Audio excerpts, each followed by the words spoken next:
On today's episode, it's Home Alone in a mall as one family discovers the magic of the holiday in the most magical place on earth, Alberta. We watch Christmas in Wonderland, starring Patrick Swayze, today on... what's it called? Noel Thing Movies. Noel Thing Movies! This is it. This is the first take. We're not doing another one.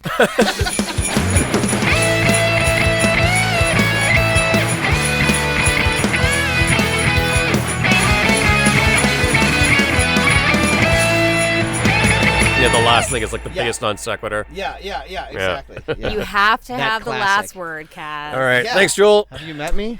Yeah. All right. All right, Okay, are we cracking open? Let's crack do that it. nog. let's do it to it. We don't need to be recording this, do we? No, we should. We should. Yeah, for prosperity. Okay. This is like the most sober we'll be at this. For prosperity? Yeah, For posterity. posterity. Do we have Oh. ice? Oh, yeah, No, we don't just have have we ice, just no. have ice cold. We just have Lait de reasonably poulet. cold nog. Now, Do I? I have had to this use- realization that I could bring the eggnog over in this cooler and bring my ice packs to keep it cool throughout the episode. But then, just a moment ago, I realized once this carton's open, that's it. I can't.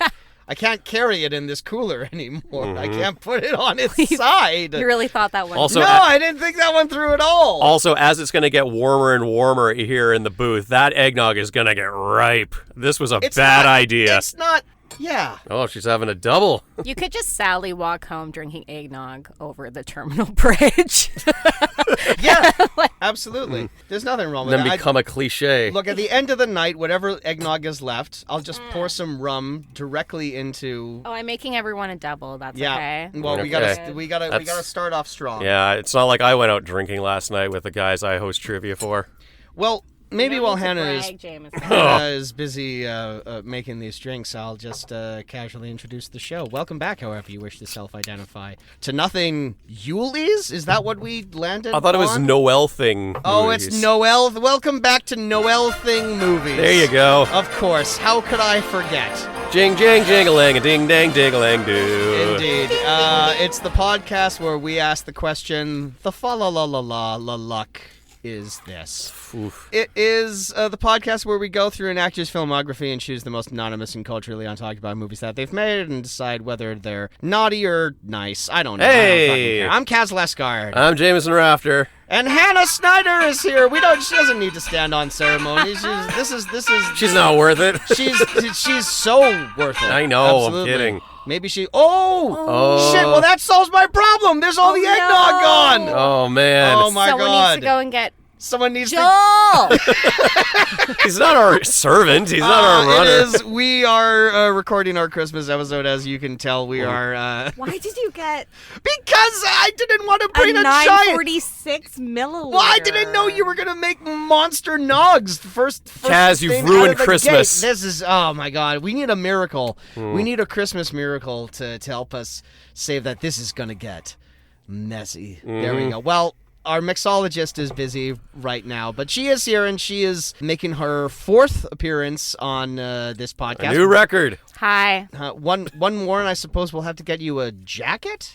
That's what. Oh my god, I want a members club jacket. Okay. Well, we have to get members' jackets first, Kaz.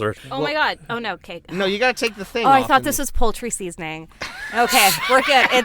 She's got nutmeg on us. Do you have poultry seasoning? I do, and I keep them side by side, and they're the Did you exact bring it? same. Because maybe I like my nog a little savory. like it's Maybe salty. I'm thinking this right now. Salty yeah. and strong. Mm-hmm. Like a Salty and sailor. strong, just like my women. Anyways, we're talking about the movie Christmas in Wonderland on today's episode. We're finally we've alluded to it throughout the years, but we're finally discussing the film, God, what was it, 2006? Jameson, we have had many keep all of this amazing Foley work in, by the way.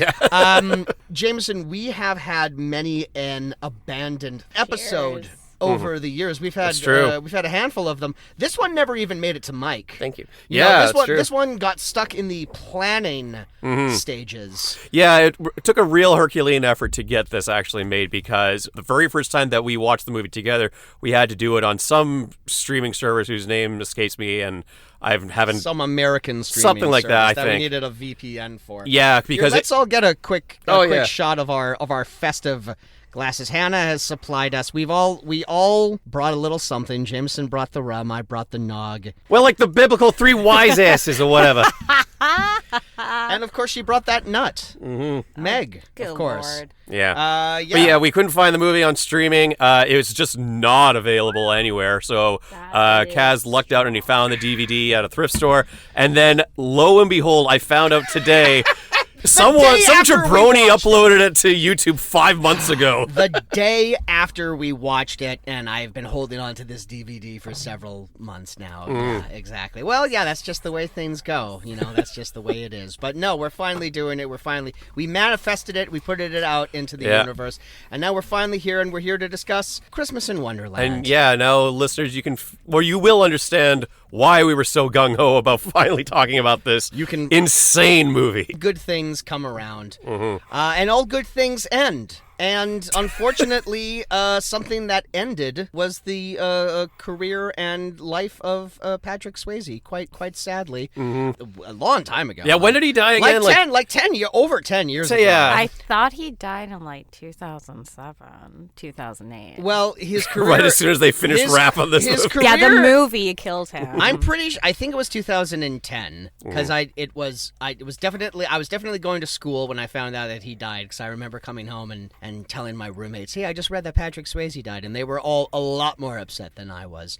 And then that was when I realized I have not watched most of Patrick Swayze's movies. Hey, that makes 2 of us. I had seen 2009. I had seen Ghost. I hadn't even seen Dirty Dancing. I think I had just seen Ghost at the time. Yeah. And in that time, I have now watched. Oh, and Point Break. Yeah. The two really popular ones. Yeah. But there was some blind spots that I hadn't checked out yet. So in that time, I now have finally seen Dirty Dancing. I still haven't seen Roadhouse. I saw Roadhouse before it became a meme. And sure. Yeah, and I saw Point Break, as all young men should, because that's a great movie. on VHS at some point in time, at someone's sleepover. Yeah. But Hannah's back, and Hannah, do you have any passing thoughts on Patrick Swayze, who I suppose is the actor we're going to talk about today? Because he's in this movie. There's other actors we could talk about, but let's talk about Patrick, because I've already introduced him. Yeah, I was just so enthralled with Chris Kattan. That was like, yeah, I didn't really think that much. Actually, no, I was pretty in shock to see Patrick Swayze, because I thought that was, I don't know, this is a bit of a downfall for him. Feels like that a lot of the movie budget went into hiring these high-ranking actors. That's why they only kept it to one location, but we'll talk about that later. Well, they didn't have to pay a production designer, because they just shot in West Edmonton Mall. They had a lot of sponsorships. It was already done for them. Yeah. I'm fairly certain they just showed up in their own clothing, too. I don't even think they hired a costume designer for this. It all went to Swayze. Exactly. Yeah, no, Patrick Swayze, I always really liked his work. I thought he was a great actor. Dirty Dancing, Ghost. There was a second Dirty Dancing that came out where he had a minor role. Is that anything much more of a cameo? Because he's only credited in that movie as dancing instructor. No, it was more of a cameo for sure. And I think that was to appease those that are, fans of the original. Was it Jennifer Grey?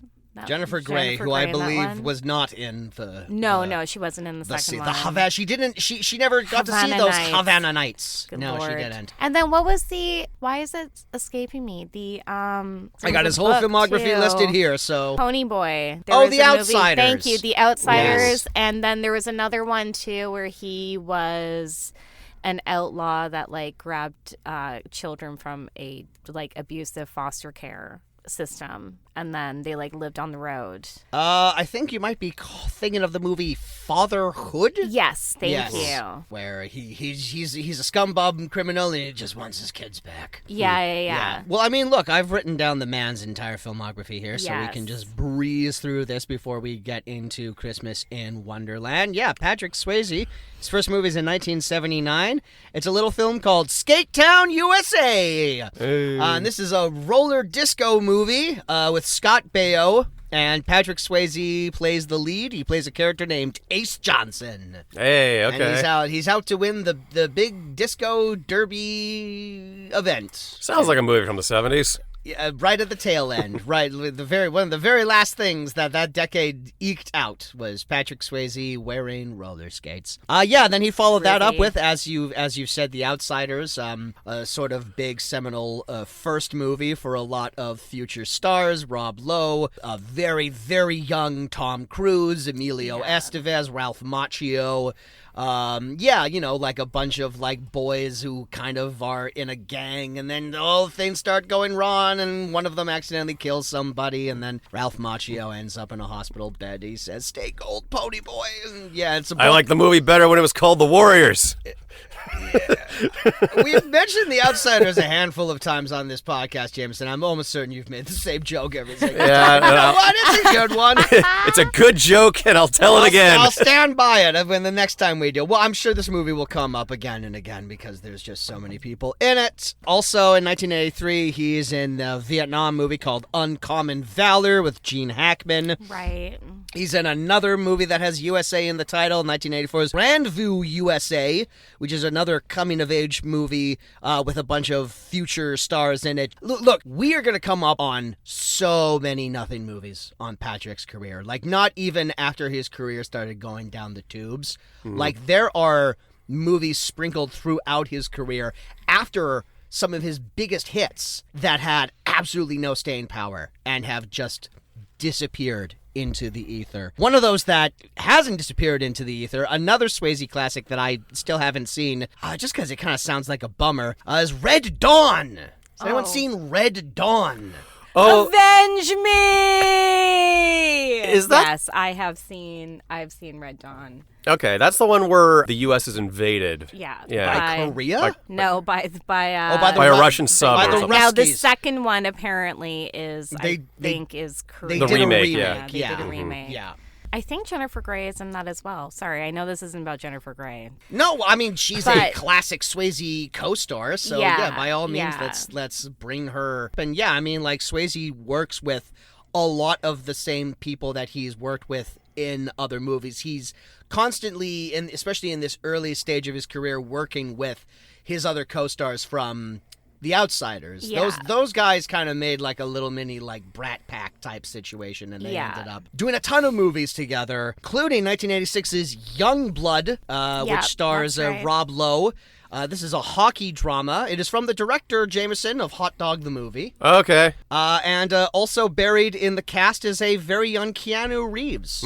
So Point Break, in fact, was a reunion between those two actors. They are just some long-haired boys, and they're playing hockey, and they're learning about love. Point Break is a surfer movie, right? It's bank robbers, but the gang is like all these thrill seekers, like surfers Oh, and skydivers. Yeah. They are. You could call it a surfing movie. You can call it a bank robbing movie. You would be correct on Okay. both accounts if you were to call it that. Just Southern California idiots. Yeah. Something like that. Yeah. Trying to get ahead of the game. You know. Okay. Two of the Red Hot Chili Peppers are in the cast, so yeah, it's maybe the most Checks California, out. maybe the most Californian movie Yeah. ever made. Then 1987, he's got his first big hit with Dirty Dancing, a movie that I saw for the first time last year, and it's fine. Did it melt your heart? No, I feel like that's definitely something you gotta grow up with. Otherwise, it doesn't really touch you, I suppose, the same way. I mean, like the Family Guy joke about that still stands. He is a little creepily too old for Jennifer Grey, and it's just something that the movie kind of glances over. But you know, you kind of have to. Hey, it was the 50s. Was it? Hey. I don't I actually. thought it was the 80s. I thought it was Okay, the. it I don't came out. actually. It was based in the 50s or based in the 60s. Was it actually? Was it? Was it a Yeah. period movie? Yeah. Well, I don't know. I mean, they're only in that one location, so it's hard to tell what time of year. I mean, I suppose I could look up the plot, but I don't know. My phone's all the way over there, so. Okay. The one thing I know about that movie is like the song. Apparently, that was like sort of the last tape that they selected because they had all these unknown bands or unknown artists send them stuff, and they're like, no, fuck, we're not going to pick a song. And then they just happen to stumble upon "Time of My Life," and they're like, oh shit, and then that became the song for that movie. Right. Which is Joe Cocker and who else? Wait, no, Joe No. Joe Cocker? No, I'm sorry. I'm thinking of Love Lifts Us Up. A letter? Like what? No, I'm thinking of the love song from An Officer and a Gentleman, not Dirty Dancing. I don't know who did I've Had the Time of My Life. I have no idea. Dirty Dancing growing up was also a movie that I got confused with Footloose a lot. Yeah. Even though they're not really the same plot, but it Didn't is come out like at the same time. it is floppy-haired boys dancing. So those guys and Footloose had a ton of songs in it as well. So yeah, they're all getting like mixed up, jumbled in my head. Also in 1987, he did a film called Steel Dawn. Which looks like a bigger budget version of those post-apocalyptic Italian movies that we like to watch. Okay, much, Jameson. This is a well, I like to watch a sci-fi. You put your foot down on that. They started good. They sure did. And then there was a steep decline. 1988.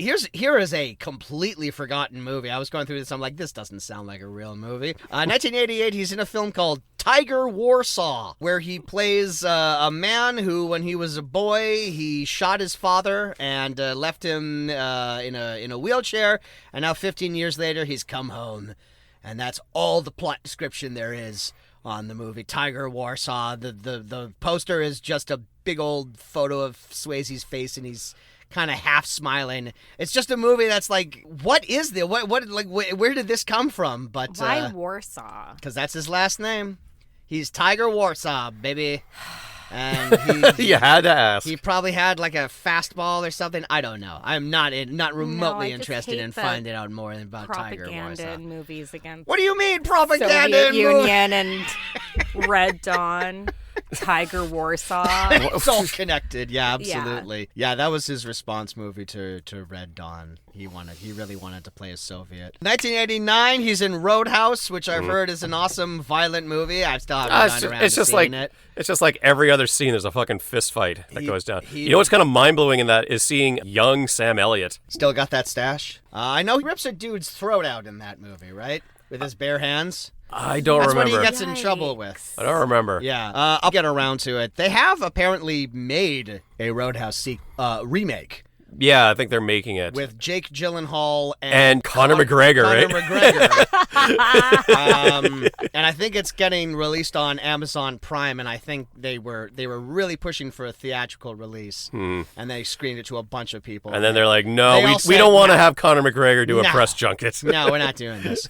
So, yeah, maybe I'll finally get around to that. Also, 1989, another movie that doesn't exist, Next of Kin. Which has an interesting plot. He's a former Appalachian redneck turned big city detective who returns home to the Catskills to find out who murdered his brother. And it fundamentally does not exist. Completely unlike the next movie, 1990's Ghost, which was a big step up for everyone involved. It was a big effing deal. It was nominated for Best Picture. He makes the pottery. He making the pottery with his shirt off, and he's not really Why do you there. say it like that? I don't know. I'm trying to. He's making the pottery. He's making the pottery, and he behind. Yeah, you know, that's what everyone remember. He making a pottery. Yeah. And, Make it to pottery. 1991, he's in Point Break. 1992, he's in a film called City of Joy. Oh, that's right. I like City of Joy. You seen that one? I have. Yeah.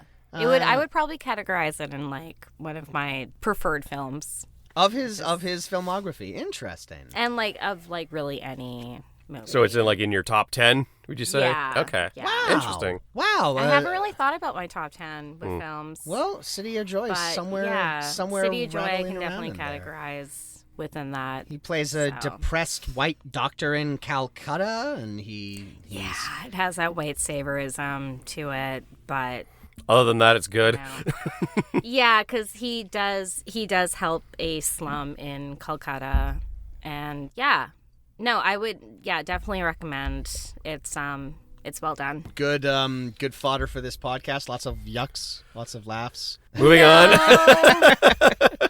Indian gang warfare and a caste system. Oh man, Who doesn't? I have so much caste material. You have no idea. 1993, the aforementioned Fatherhood from the director of Dracula 3000. 1995, he's in the romantic drama 3 Wishes, where apparently a dog is a genie, and it grants some wishes to a little boy, and one of them is that Patrick Swayze gets together with his mom. He's not actually playing Patrick. You sure that wasn't the mom's wish? It's a magic dog movie. I Okay. don't know. He's also in the Disney film Tall Tale, the unbelievable oh, yeah. adventures of Pecos Bill. Yeah, I saw Where that. Pecos Bill and John Henry and Paul Bunyan. Paul Bunyan, who I believe is played by Oliver Platt, help a young boy out. And there's some tall tales, and there's some adventure, and I'm sure there's a blue ox around there somewhere. Never saw it. Again, Never heard of it.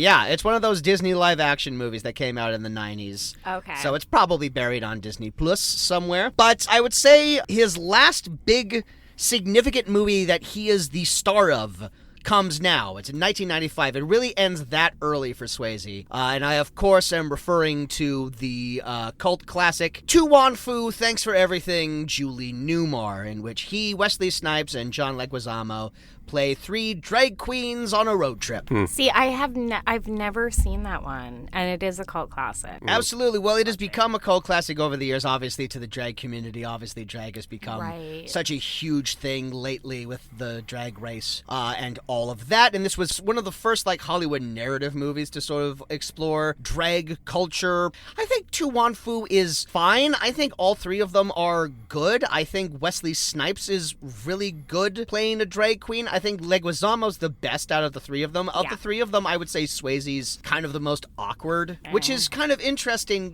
when you, I mean, like, obviously, there isn't, like, a direct correlation between drag queens and dance, but of course, the other big thing that I've omitted, that Swayze's background was in dance. Like, he didn't just learn to dance for Dirty Dancing. That's where he came up. He was, like, a classically trained dancer. His mom was a choreographer. Like, that's how he got his foot in the door. So he definitely understood, shall we say, a feminine world. Right. You know, being a masculine guy in a feminine world. But I think that movie's okay. I wouldn't, like, rush out and watch it, but if it is rolling around, it's definitely fun. It's definitely one of those fun movies that has, like, a title that's, like, a sentence with, like, a comma. I was going to say, I'm Okay. surprised that passed muster with the execs, the title, yeah. I mean, it's based on, it's named after an autograph that someone just, like, notices in the back. I bet there's a drag story here somewhere. Yeah. But after that, it all immediately starts going downhill for Swayze. 1998, Black Dog. He's driving trucks with Randy Travis and Meatloaf. And maybe something's going to happen. Then just like a whole bunch of nothing. Letters from a Killer. 2000, he's in a romantic comedy called Forever Lulu with Melanie Griffith. 2001, he's in Green Dragon, which is a Vietnam military film with Forrest Whitaker. More of that propaganda you love. He's back. He's back in Vietnam. He can't stay away. 2002, American imperialism. he's in the ensemble comedy Waking Up in Reno, which I think might be a wife-swapping movie with Billy Bob Thornton, Charlize Theron, and Natasha Richardson. Hot. Yeah, absolutely. Who wouldn't want? Yeah. 2003. I've forgotten. 2001, I would say, is his last movie of any sort of note, but he does just have a smaller supporting role in this. Of course, he has a memorable, quite chilling supporting role in another cult classic, Donnie Darko. Okay. In which he plays Yeah. the motivational speaker who is later revealed to have a kiddie porn dungeon. Excuse me? Yes, I take it you have not seen Donnie Darko. No, I yet. haven't. No. Were you a teenager at all? Oh, Donnie Darko. I thought that was like required viewing I was, okay, it's weird. I was one of those kids that was like not allowed to see Donnie Darko, but I could see City of Joy. So, and Dirty Dancing. So it's like, is the movie like beneficial for me? I don't know how beneficial that was, but yeah. So, but no, like, Donnie Darko also had what? Jake That was also Gyllenhaal. Jake That was Gyllenhaal. also Jake Gyllenhaal. Yeah. That was where he got the idea. Is all like, maybe I'll have my own Roadhouse one of these days. When he's watching this, yes. But I mean, like, yeah, that was this. When did it come out again? 2001. No, okay, see, I was a little one. Yeah. Oh, okay, So fair enough. I would have been fucking 8, 9. Right. Okay, so Yeah, not really the so- right age to Yeah. check out Donnie Darko, and then you just never had any interest in. No. Well, I've spoiled it for you. Well, no, other things. I'm gonna look up on YouTube. Other things happen in it, but Okay. yes, one of the things in the plot as it relates to Patrick Swayze is that it turns out he is playing a bad man, a bad man. But he gets arrested at the end. So there you go. The police that look at my phone after I die and they see that the Google search Says Patrick Swayze. Patrick Swayze kitty porn dungeon. Kitty porn dungeon.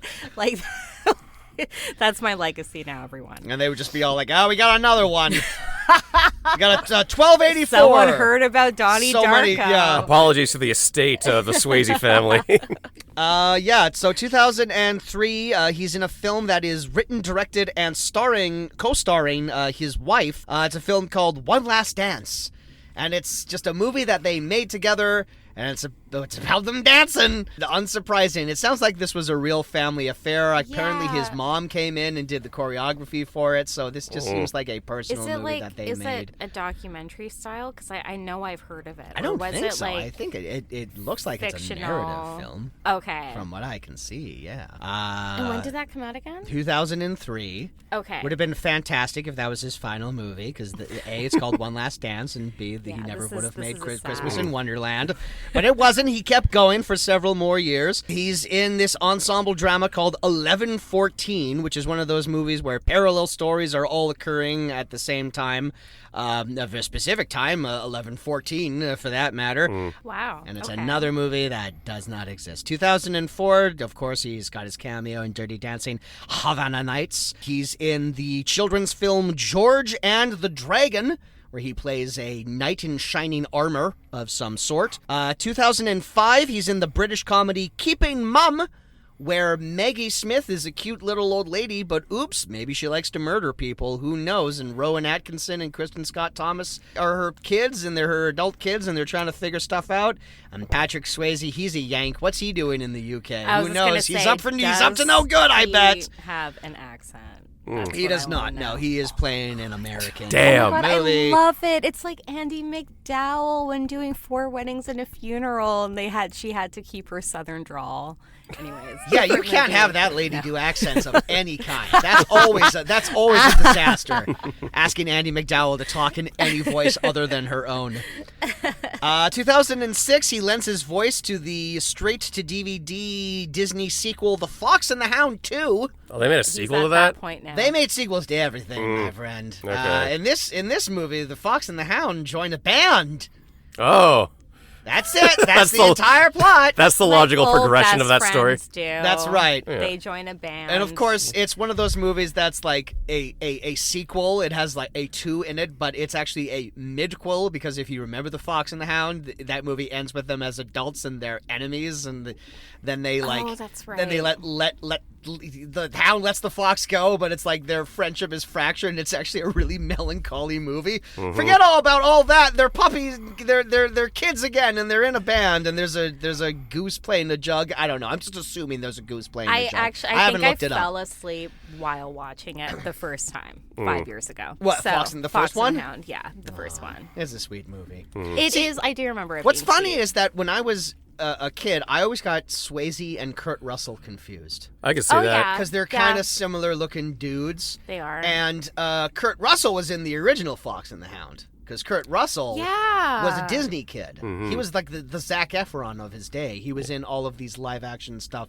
The legend goes is that Walt Disney's final words were Kurt Russell. He literally just said Kurt Russell's name and then passed away. Because they were on like first name bases with each other. Yeah. Huh. Think about that. Mull that around. Kurt Russell's final word should be Walt Disney to close Yeah, that exactly. circle. Finish it off. Yeah, he's told Goldie multiple times, all like, "Don't let me die without saying Walt Disney."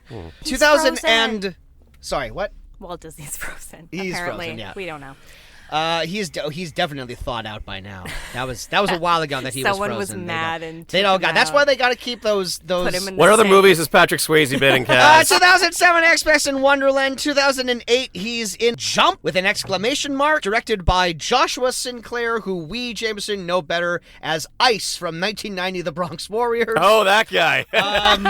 What a Renaissance man that guy was. Absolutely. And then his final movie is a film called Powder Blue, where he plays a character named Velvet Larry. And this is another ensemble drama starring Jessica Biel, Forrest Whitaker, Eddie Redmayne, Ray Liotta, Lisa Kudrow, and Chris Christopherson. Huh. And his final project was 13 episodes of a TV show called The Beast. That was the final thing that he shot, and he was filming it as he was battling bone cancer, a fight that sadly he did not win. And that's the legacy of Patrick Swayze, a man who died quite a while ago. But his presence is missed, and it's just like this tail end of his career was so mirrored in direct-to-DVD bullshit and films that just didn't go anywhere. You just know that if he didn't die, he would have had a career resurgence. He would have had like another like crack at things. He would have had like someone would have written him a good like supporting role in something. He should have taken up the Trailer Park Boys offer to appear on the show. Yes. Mm-hmm. Did you know about this, Kaz? No, but I can guarantee you that he probably would have done it. Seemed like he needed the money near the end. So for those who don't know, in the show Trailer Park Boys, there was a running gag where one of the main guys, Julian, had like a passing resemblance to Patrick Swayze, and people would always tease him, saying like, "Hey, Patrick Swayze." So they asked him, "Hey, why don't you come on the show and we can honor that?" And he said no. And I guess in retaliation to that, they've made this whole story arc in one of the seasons where they made Patrick Swayze obsessed with model trains, like model train railroading. Oh shit! So they had one. I remember this now. They had one. I remember this episode. So they plotted to steal the Swayze Express, which was his prize train. I do remember this. Yeah, and it was like, oh, Patrick Swayze is not going to be at the model train convention, but his train's going to be there. So they decided to steal it, and then they use it to run drugs over the U.S. border. It's so good. Are you sure it was? And instead of him, they got like the lead singer from Skid Row or something. Patrick Swayze also, speaking of singing careers, he also had like a minor singing career. He was something of the Will Smith of his day because he often wrote tie-in songs to some of the movies that he was in. The most popular one, of course, being "She's Like the Wind" from Dirty Dancing. But he also did it for a bunch of movies, including like some of those movies that don't exist. Like before, I was surprised. Like he did that movie Next of Kin, where he's investigating the death of his brother, and he wrote a song for that called "Brothers."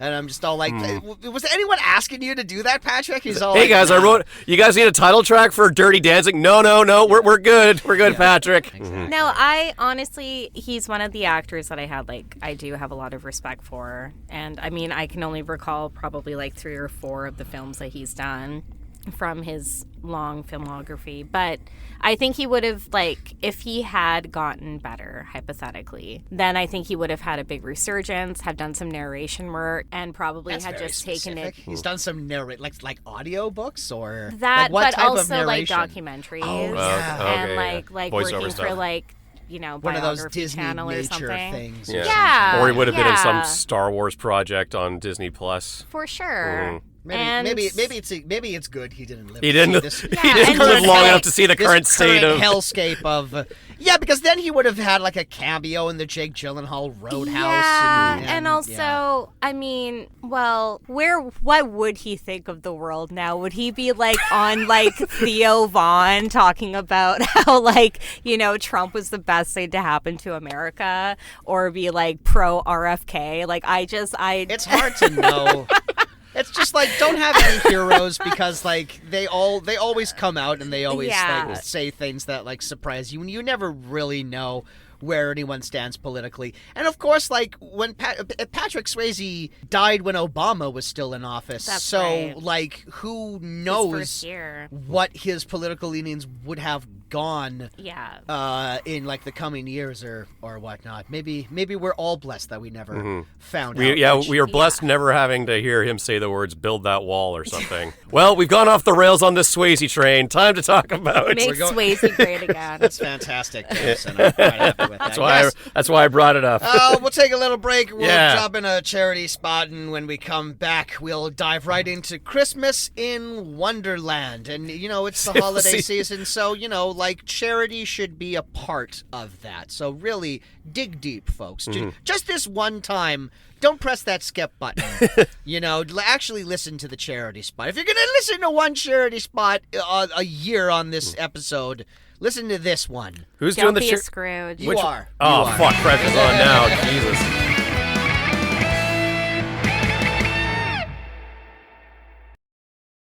Through the gift of a new toy or book, the Toys for Tots program sends a message of hope to the economically disadvantaged children of North America. Toys for Tots charity is based on local partnerships between veterans and serving members of the armed forces, businesses, and concerned citizenry whose sole focus as an organization is to provide toys for children who are in need. They work to address and prevent specific problems faced by families and their supporting charity organizations by providing toys to children who would otherwise go without during major religious holidays, and provide toys throughout the calendar year to local emergency and social agencies to distribute to children during catastrophic circumstances. They support social service agencies and charities who have direct relationships with the families in need of support. They collect toys through donations made at retail partners, media sponsors, and corporate fundraising events, and are distributed as both individual home deliveries and large bulk packages for distribution before the holidays and throughout the year as needed. They are a 100% volunteer organization, and not one donated dollar goes to pay for salaries or any other manpower costs. If you would like to make a donation to the Toys for Tots charity and make a difference in a young child's life, please visit their website at toysfortotscanada.com/donation.html. Again, that website is toysfortotscanada.com/donation.html.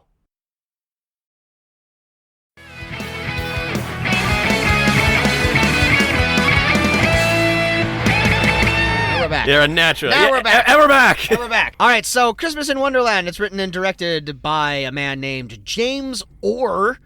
Or what? Yeah, pause for obvious joke here. Ah. Some other movies that he has directed include 1990's Mr. Destiny, which we have briefly discussed on this show, Jameson. This was the other film that stars Linda Hamilton and Jim Belushi. Okay. But I would say his piece de resistance, his number one most impressive credit, is he has a co-screenwriting credit on the most financially successful movie of 1987. Was a film called 3 Men and a Baby. Okay. Really? That made more money than any other movie released in that year. I love that movie. Yeah? Oh, I had no idea. Why did he Did he turn into this? Why did he become this person? Who can say? Money, of course. And I mean, he had a co-screenwriting credit on that movie, and that movie, of course, was adapted from a French film. So who is to say, really? 3 Men and a Baby was? It was, Sorry to yes. interrupt. There was like Okay. a whole period there where like Hollywood was like borrowing comedies from France, and they were turning them into stuff. 3 Men and a Baby. I've never seen it. It just kind of always struck me as like a movie where like the title tells me everything I need to know. What's this movie called? Three Men and a Baby. What's it about? There you go. All right, well, I've seen it. There, moving on. Yeah. It's more depth than that. You got some shenanigans going on there. What if 3 successful bachelors that all live in a penthouse together in New York have a baby dropped off at their front door? Adoy. That was what the trailer Oh, did. they're such playboys Oh, now.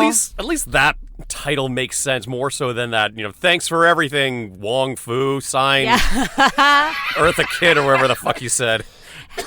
Thanks for everything, Wan Fu, Eartha Kitt. Yes, absolutely. That's That what was that one of movie the is called. Catwoman. That's Catwomen. correct. That's correct, yes. But it all ended up with Christmas in all into Wonderland. this.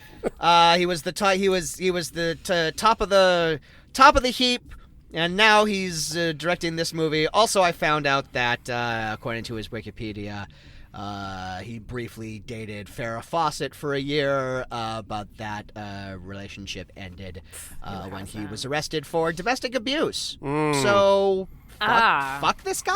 Okay. Fuck this director? Yeah. Yeah. There's no coming back from No, there's no that. coming back from that. You leave Farrah alone. That's why you make Christmas in Wonderland. That's what Yeah, happened. the judge sentenced him to direct this movie. It definitely feels... You gotta direct Lifetime. a bullshit kids Christmas movie. In West Edmonton At West Mall. Edmonton Mall. Now, Where he's Jameson, incarcerated. Don't do the crime if you can't do the punishment. Jameson, this is the second time you and I have seen this movie. Oh, yeah. As we have stated already. I had like a real Mandela effect thing going on because I could have sworn the name of the mall in this movie is Wonderland Mall. Hence the title of the movie, even though I'm well aware of the fact that this movie was shot in and around West Edmonton Mall. Come to think of it, I thought so too. And on a repeat viewing, not only is it called West Edmonton Mall in the movie, I don't think anyone drops the name Wonderland once. No, there's like a sign in the background that alludes to something Wonderland based, but other than that, yes, I truly have no idea why the title was changed, other than they just needed something to name their movie, and I guess Christmas at West Ed just didn't have that ring. But like, I don't know. It makes you wonder. Did you need to call it? Thank you. Did you need to call it Christmas in anything? Like, couldn't you have thought? I don't know. Can we just like brainstorm a better title for this movie right now? Christmas in Edmonton in the late summer. That's Clearly true. when it was filmed. Yes. But was Wonderland the theme park that they had? Well, I don't think the theme park in West Edmonton Mall is called Wonderland, and also they only spend like 2 minutes in the theme park. It's no, not. true. It's not. You would think that there would be so many roller coaster shenanigans like set in that one particular theme park adjacent to the mall. Yeah. Maybe the mall people were like, okay, you can film here, but, we're here to make money, so we're going to leave all the shops open. We're going to leave all the amusements running, so you can film around it, but we're not stopping or holding shit for you. This really felt The like a mall movie that was people. filmed around actual people. Like no extras were employed in this movie. No. Those are all just people who are actually doing shopping and wondering why West Edmonton has put all of its Christmas decorations up in the middle of June. Yes, because this is a movie where they mention on the radio there's an unprecedented heat wave, but as anyone who has spent any time in Alberta, that's not what December looks like. In the most disc jockey voice, too. It's like, well, look out, guys. Today it's not going to be snow. And it's like, what is going on? And I know that other Christmas movies tend to be filmed out of season because they have to actually get the production done, and maybe they'll put in some fake snow to carry it up. But it's goddamn snow. Edmonton in December, and it's dry as a bone. Yeah, and you're making brown grass and you're making a point of saying in the film, your characters are referring to the fact that they are in Edmonton. Edmonton plays itself in this movie. Yeah. They're not making Very any aspersions much so. to being anywhere else. It is interesting. It's interesting that this American family is moving to Canada for this family film. That's a dynamic you don't see all that often. And the movie does, unfortunately, include a few of those hoary old cliches. I mean, they call their money loonies. What does that tell you? Yeah, what's it to you? We love our loonies. Everyone here is really weird with their accents. Have you heard everyone talk? And of course, he's he works on an oil rig that shut down. Yeah. Ooh, spoilers. The premise is this family moves here so his dad can work at the oil fields. And I guess on the car ride home from the airport to the house, he loses his job. Because that's how the shell industry works. Yeah. They just you're just a commodity. They're like, sorry. Okay, so Patrick Swayze plays the role of Wayne Saunders, and he's just moved to Edmonton, Alberta, to start a job that he immediately loses, as we've just alluded to. His wife is Judy, who is it seems is the real breadwinner of the family. I mean, it takes a really long time for us as an audience to even realize that he even has a wife and these children have a mother, and she's not, because you think that it's just going to go single father or the wife's out of the picture somehow. And then mine the tears, for this sentimental holiday family, the little girl goes up to Santa and says for Christmas I want my mommy back or something, because the mom is such a non-character in this movie. It takes a really long time before she enters the film, and she's on some sort of business trip. Yeah. Did anyone catch what her job was? What No, she did? but I did think it was inspiring to see the gender role reversal of the deadbeat. Instead of the deadbeat father being late for Christmas, it was the mother this time who was, stranded at the airport. I thought. Do you think she was deadbeat? I thought Maybe not deadbeat, like she but was making the money. aloof and indifferent of her children. But the breadwinner for sure. I think maybe she just had some loose ends to tie up in L.A. and she sent the family just would be more convenient for them to go together. the Okay, kids so and dad, and deadbeat was a little bit harsh. I don't but know yes. if she was a deadbeat per se. I mean, she wants to get to see her kids for the holidays, and she makes the point. Well, my flight's delayed. I'm not gonna get there until tomorrow. So Patrick Swayze, this being Christmas Eve, you got to do all the fucking shopping now and get the tree. You got to do all the holiday stuff. And it You have to seems do like, all the mom things. and it seems like this is the first conversation they've had in like a week, because it's like Yeah. like what? It's like it's like Christmas Eve day. It's like the morning of the 24th or the 23rd or whatever. It's really close to the holiday, and they are just having this conversation now. Is all like, well, did you get a tree? Well, did you buy any presents? And Patrick Swayze's like, duh, I forgot. Yeah. Me, man, watch TV, scratch butt. And she's all like, well, you're going to have to go and you're going to have to get that all dealt with. And it's all like, haven't you guys been talking about this for like a month? Surely Right. you must have planned your Christmas celebration around your massive move to a different country. But no, we're all this is all just occurring to us today. Is what's happening here. Yet alone the fact that he only just told her that he lost his job. It So feels like it must have that just just- happened. Yeah, true. Yeah, I mean, like this season, Unless he's unless it he's creeps keeping up more on you. things. You know, That's true. So, That is true. I yeah. still have a few presents to buy, so yeah. I haven't.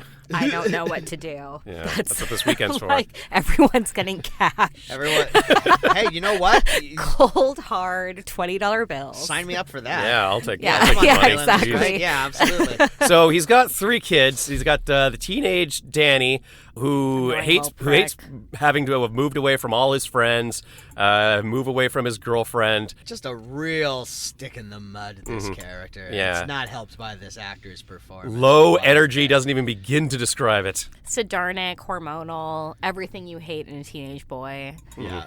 But So this kid is Victoria's own Cameron Bright. This kid was a thing for like the smallest window. Like, I swear to God, like there was like the briefest of windows where Hollywood was saying this could We be, got bright fever. this could be our you new, got the stuff. which is what You got it, kid. which is what they made all the T-shirts that said Bright Fever, and then it didn't work out, and then they held on to them until like You're washed up. 10 years later, when the movie Bright came out for Netflix, and they're all like, aha, we can bust these out again. Get me Cameron Bright. Exactly. Cameron Bright should have been in Bright. Bright Yeah. fever sounds like a symptom from an STD. Not gonna lie, like Flash. But no, there was a period where everyone thought he was going to be the next Haley Joel Osment. They were looking for like the next like spooky kid. He was in his big thing was he was in this movie called Birth with Nicole Kidman. You have a look on your face where it seems like maybe you know what movie I'm talking about, Hannah. I don't know. I don't actually, but just the title Yeah. is enough for me. So Birth A was horror this- movie called Birth. This can only be good. Birth wasn't quite a horror movie. It was sort of like an elevated drama. Nicole Kidman plays this woman whose husband has died.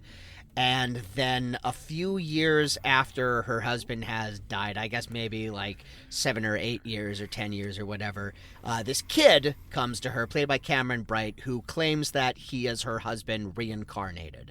And the movie is sort of this explanation of what's going on. Is this kid actually her dead husband come back to life? It's a pretty infamous movie, largely because of one scene where Nicole Kidman is naked in a bath, and then the kid comes in and gets in the bath with her. And it's shot very tastefully. No children were naked with Nicole Kidman on the day, but you know, a few people got some bees in their bonnets. And so he kind of got a little bit of a bump from that. He was a creepy kid in the film Godsend. And then he's also in X-Men The Last Stand as Leech, who's the little bald mutant. And then shortly after that, he turned into a teenager, and everyone immediately lost interest in Cameron Bright. And then he ended up in this movie, and he might have been like a good actor when he was 10.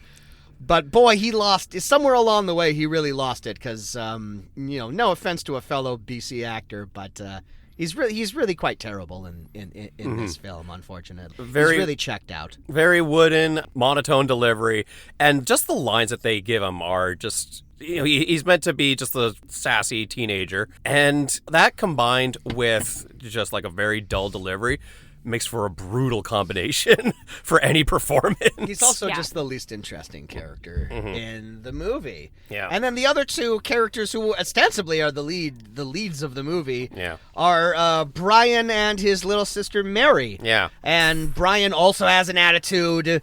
And, at least he's better dressed. Yeah, what's his whole deal? He's like opportunistic. He likes getting money out of his dad. He likes pranks, I guess. I don't really know. He's kind of the lead character of this sly. movie. He's sly. Yeah, he's a little Weisenheimer. Yeah, he's a real smart ass, and he's very cynic around the holidays, which doesn't really make much sense for like a fucking 10-year-old to be. But he just has like a real chip on his shoulder about being in Edmonton as well. And Mary is just like the very sweet and precocious Mary. I hate her haircut. You hate this little girl. Every line of dialogue this girl said, it looked like it caused you physical pain. No, it did, and I was mocking everything she said. Hi, Danny. Everything she said. And also, she needs a new haircut because she looks like Drew Barrymore from Scream. Yeah.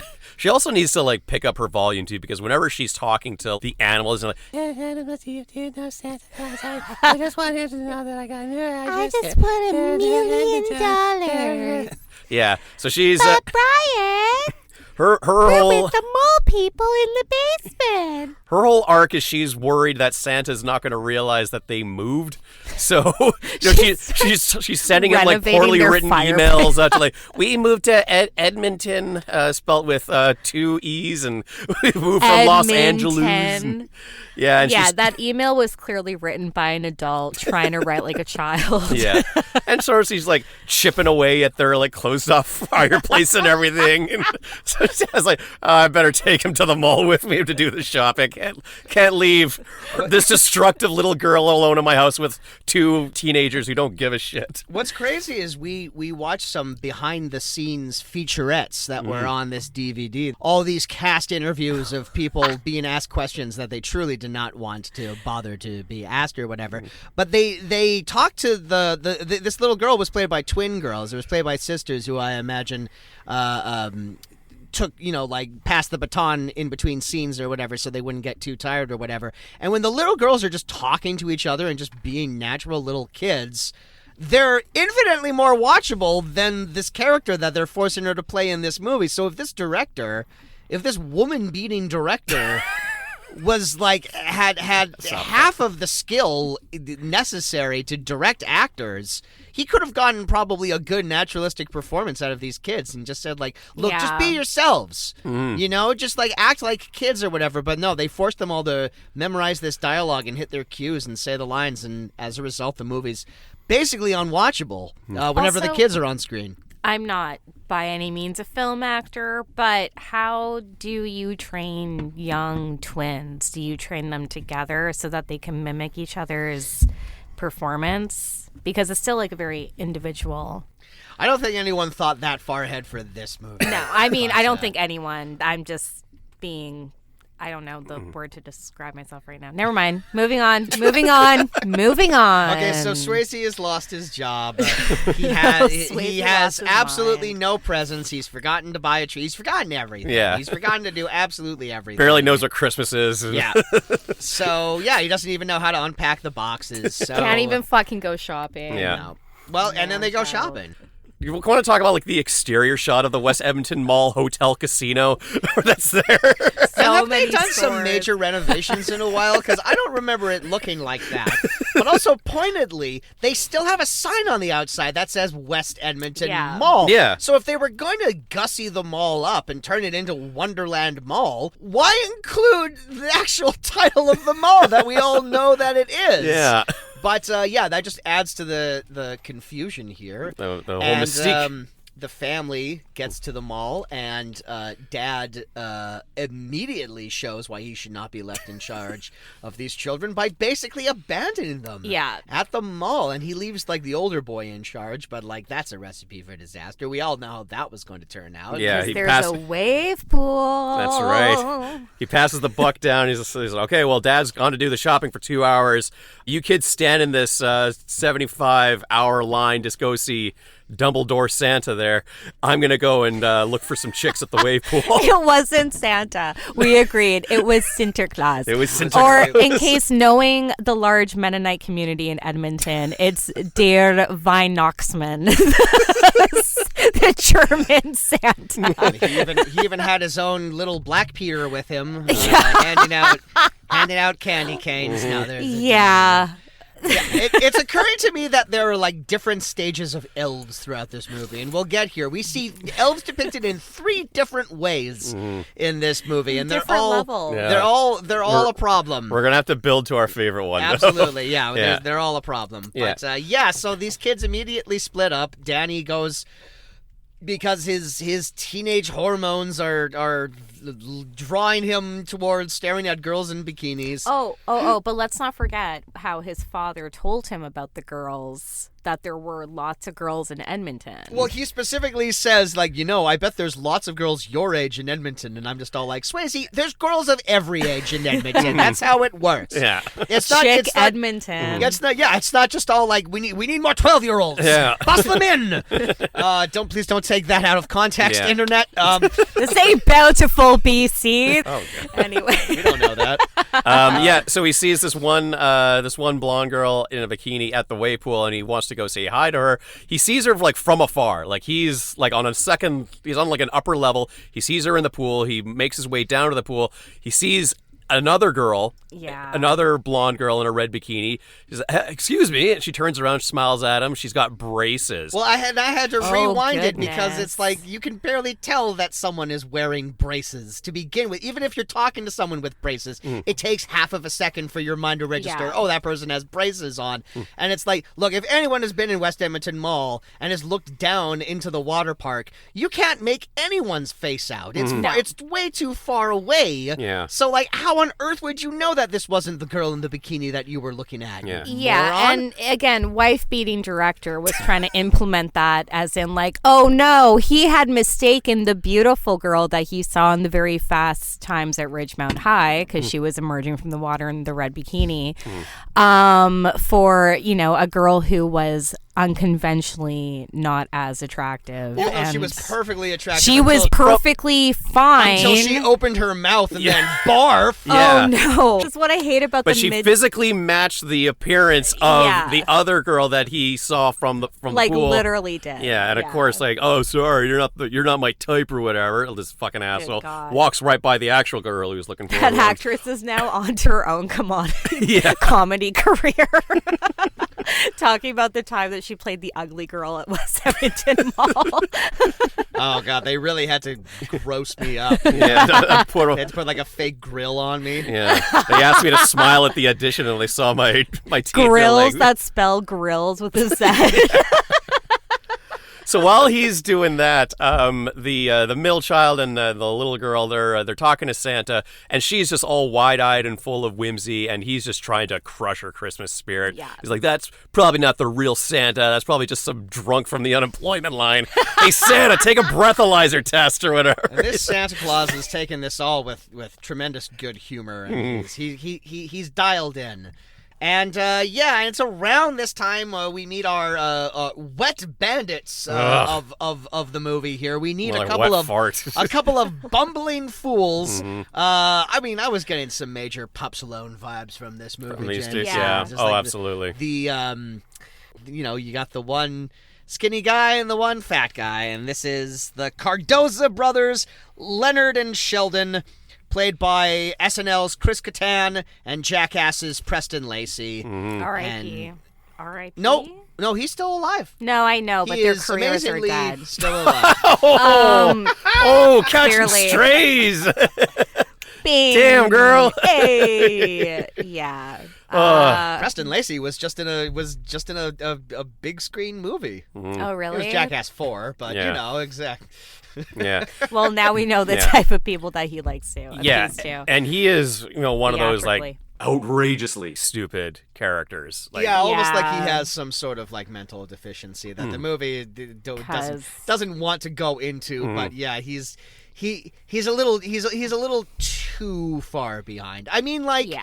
you go back and you watch, like, the first Home Alone, and that is the dynamic between Pesci and Stern. But, like, Stern's not a complete child. Like, Stern is still, like, a somewhat intelligent character that, like, can make plans and, like, Think for himself. Think for himself. Yeah, exactly. He's the more naive of the two, but he's not just like an absolute like 5-year-old mental wise, Wanting to go to the toy store. Yeah, like both of those characters are like equally stupid, but it's just Pesci is more aggressive. Yes. To be more dominating, for sure.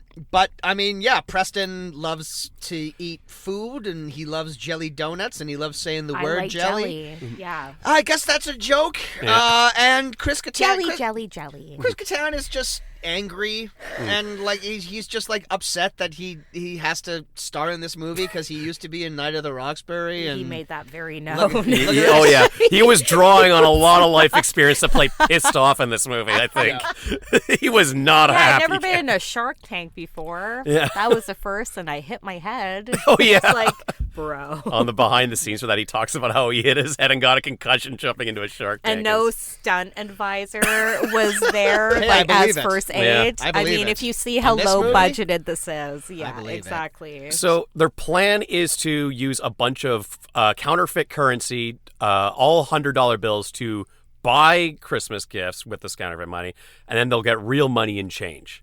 That's their plan. Yeah.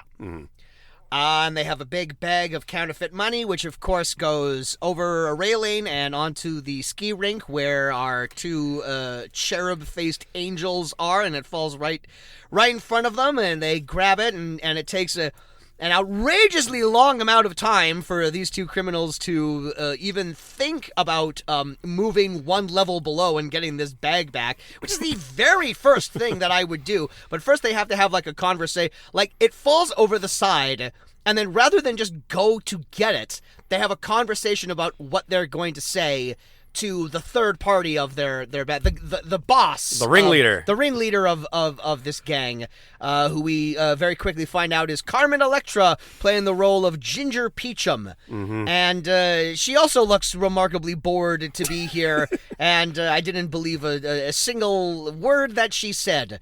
Not that Carmen Electra has ever been much of a thespian to begin with, but I swear she's been better than this in other movies.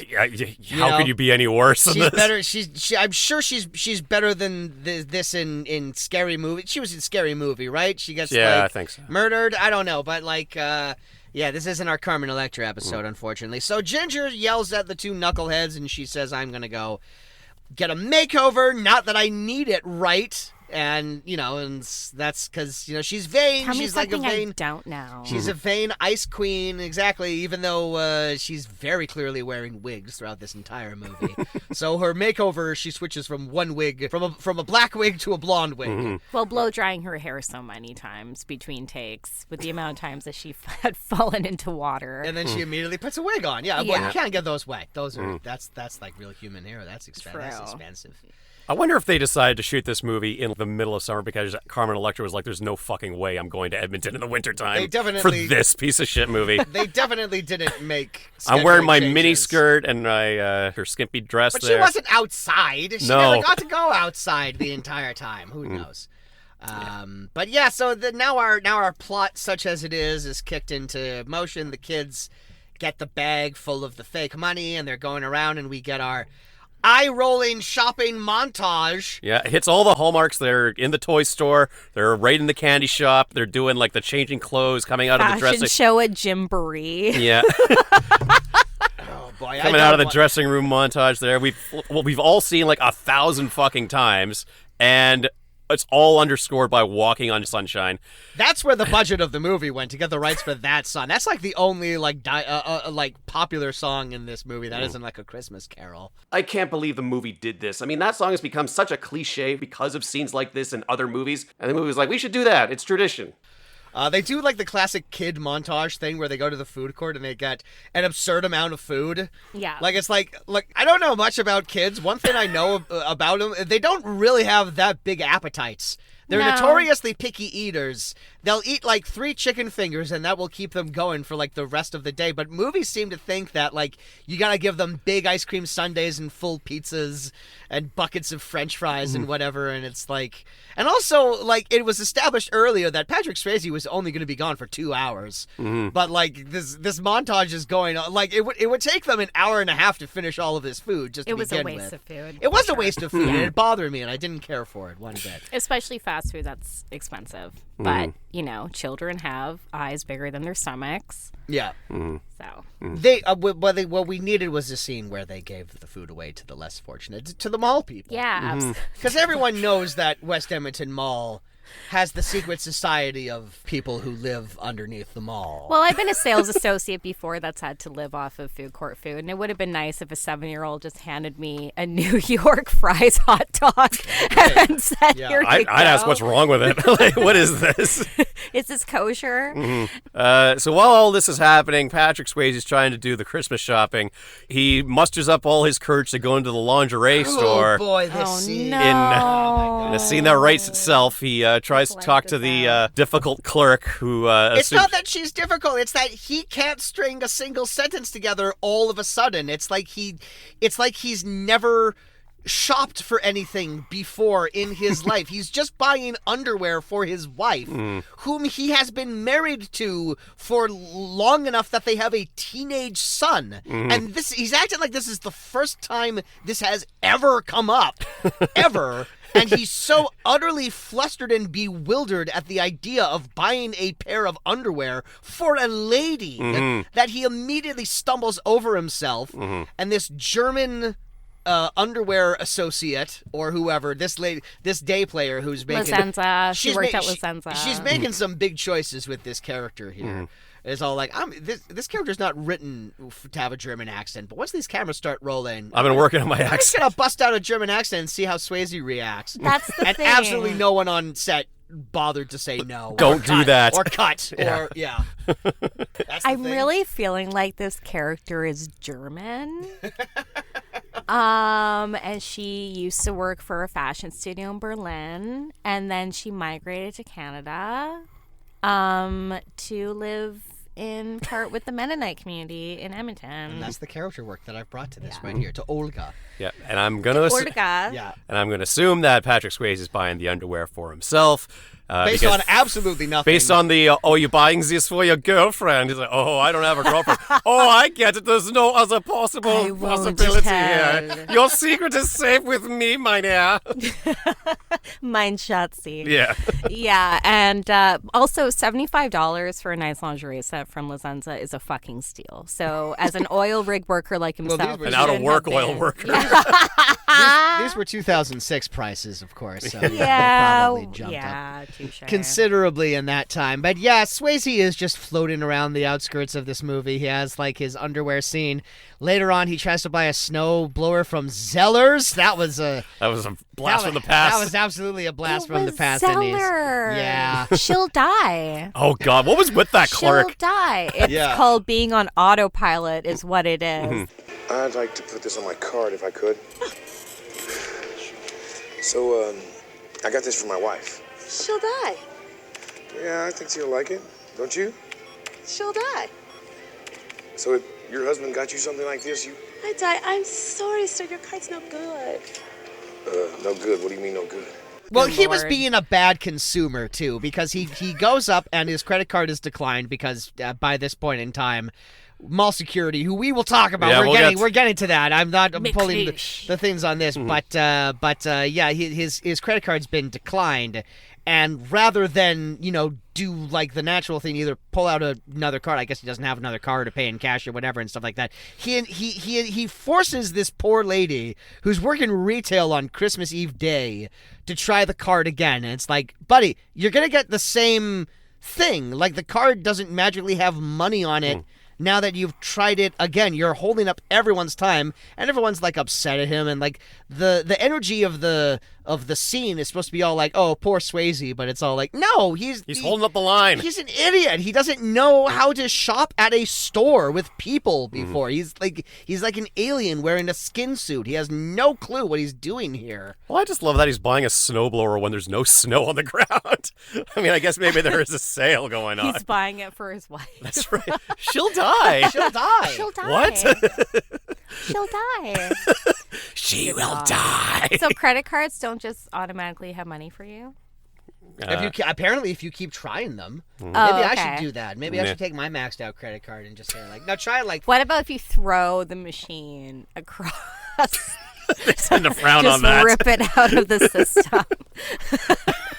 Yeah, and just run out of the store with the box in hand and then get tackled by security. exactly. Yeah. Perfect.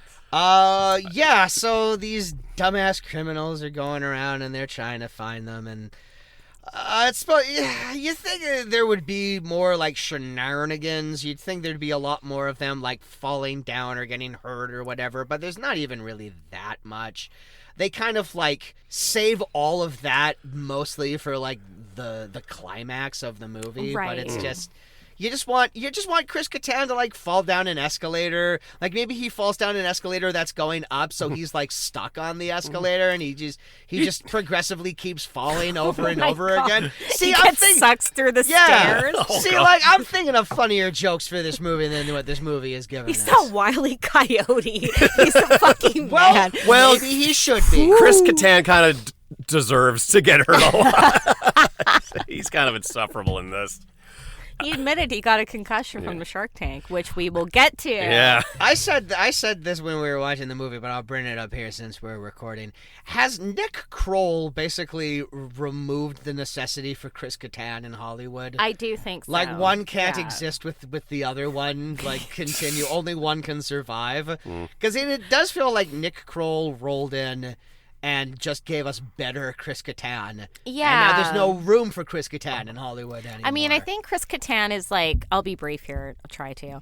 But I think Chris Kattan is like, he was very iconic and he had his own thing and able to present himself in Hollywood. for a very brief window. Yeah, absolutely. And I think he definitely still has it. But I do think if I may be sympathetic, I think Kroll was inspired by Chris Kattan. I would love to see them work together. Has Yeah, Kroll done interesting. SNL? As brothers, possibly. Kroll isn't an SNL guy. No. Okay. But yeah, like I would like to see them. I think they would be great working off of each other. Hey, make it happen. There you Yeah, go. there we go. You hear that, Oh. universe? Kroll, you gotta Here we pull. go. I'm going to manifest that Chris Kroll and Nick Kroll, Kroll and Chris and Kroll. There you go. Chris Kattan and Nick Kroll It's a work Chris together. Kroll Christmas. You hear that, Hollywood? The writer's strike's are over. off Get on it. strike. It's a Chris Kroll Christmas, and I'm almost certain both of them are. Hey, my Jewish. mother-in-law is a writer, so you we go. can talk about this. Okay, now we gotta talk about this movie's only saving grace. Yes. So the kids are running around and God they're spending the counterfeit money, and it's drawing the attention of mall security. They buy a moped or like a dirt bike or Yeah. something along those lines. I think it's a dirt bike. Because this later ties into the head of security, Inspector Gordon McLeish, played by the one and only Tim Curry. Yay! Who swoops into this movie. He's a Mountie with a Scottish accent. Nothing about his character makes sense. We find out near the end of the movie that he's had major head trauma, so he can't remember people's names, and he can't really remember most things. Like everything seems to confuse him. Yeah. And yet he's still in a position of authority, and God bless him, he's trying. He's trying. He's to going. give He's going full Frank Drebin in this movie. Yeah. You're getting. Yeah. He's exiting rooms by going into the broom closet. And, oh, that's a bloody stupid place for a closet. Wow. Your Curry has gotten incredible. Thank you. It really has. Oh my God! Well, that's It's like he's in the room Curry with in a us. Scottish You would accent. love that. Oh boy! Everyone, Tim Curry. Oh. Yay! And then he sadly gets wheeled in his wheelchair because he had a stroke and he can't really speak anymore. Aw. But no, he's He's fun. still around. He's fun in this movie. Absolutely. They gave him some good jokes, like they're interrogating one of the characters at one point. He's like, "Oh, really? Well, what do you think of this?" And he slams his hand hand on the table, but he's not holding anything, so he just slammed the table for no reason. He gets everyone's name confused. Rico, let's take these three downtown. Maybe they'll be a little more talkative after a night in the hoosgow. Yes, sir. Oh, and, sir, my name's Smith. Smith? Really? Well, which one of you is Rico? None of us are Rico, sir. Ah, all right then. I'm glad we got that straightened out. So, Smythe, you and the other guy? Yeah, he's great in this. Yeah. And this is also the only, speaking of accents, this is like the only other time in the movie that we have like, quote, Canadian characters doing like the Canadian accent. They have the clerk from the scooter store where the kids have like bought the little mini scooter or whatever. And they gave them their home address so they could have the scooter delivered. And that's why they have the guy in custody or whatever. I swear to God, in that earlier scene, he wasn't doing a Canadian accent. But now that he's in the room with Curry, he's all like, oh, yeah, those hosers were all like paying me in $100 bills, you know? And it's just all like, we just saw you in a scene, bro. I don't think you were talking that way. Who was the head security guard again? Block. Mr. Block. Mr. Block, and he just like calls Yeah. him every name other than Block. Mm-hmm. But It's Block, sir. Also- What? My name? I already know your bloody name. Also mocking his intelligence level of not being able to tell like the counterfeit bills apart. It's like, I've been a grocery cashier and I know how to tell the counterfeit bills apart. You also have a machine for those too, but But he's trying to look at him with like a magnifying glass. and Yeah, he's everything. like, I just can't tell, you know. This guy's not supposed to have a mustache. But they get the address from like the scooter guy, so they go to the house where no one is because everyone is at the mall. And when they get down there, they take a photo of Swayze and the three kids. This was where I started asking the question: is all like, why isn't the mom in any of these photos? It really feels like there was an earlier draft of the script where the mom was just not a character. Like they were gonna make Patrick Swayze a single father, and that's why she's not in any of the other scenes. All of her scenes are like filmed on their own. Yeah. And midway through production, they're all like, it's a little too much of a bummer to have him be divorced or the mom dead or whatever. So the mom will be there, but like the mom will feel like very unimportant to everything. Real tertiary character. Which is the only explanation as to why the family portrait doesn't include that character, even though there's no reason for her not to be there. Maybe there was a part at the airport where she was like, okay, I'll see you guys in Edmonton. Have a safe flight. She's like, I wonder if this is my chance to bolt. Yeah. They can start a life without me, and I can start a life without what I've them. always wanted. So they get the photo, and they start circulating it around, and because of that, they're on the lookout for the three kids, but they find Swayze first, and Swayze gets arrested by Tim Curry. And then there's just like a whole bunch of like hilarious misunderstandings, and Curry's all like, where are the plates? And he means the printing plates for the thing, but Swayze, because he was unpacking plates earlier, is all like, I haven't even unpacked the plates.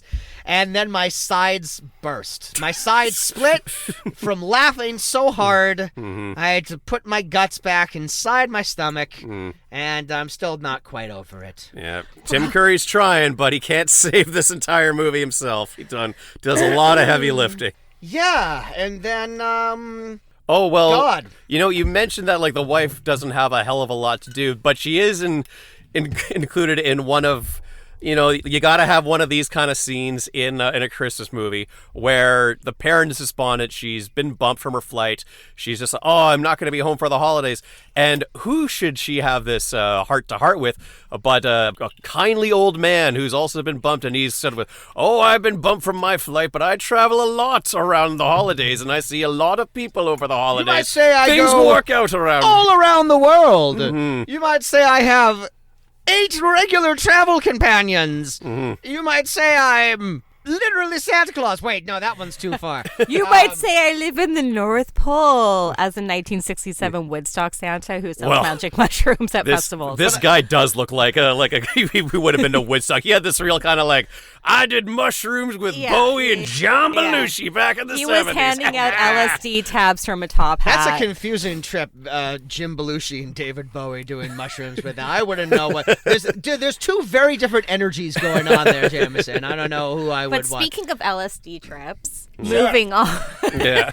Does an LSD trip? Oh yeah. Well, yeah. Someone takes LSD because we go directly to hell in a little minute. I will point out. Okay, so this, DMT. It's a this DMT. quickly becomes a runner. So the actor playing Santa Claus, Like the mall Santa. he's a Canadian actor. His name is Matthew Walker. He keeps coming back, and he's playing this guy.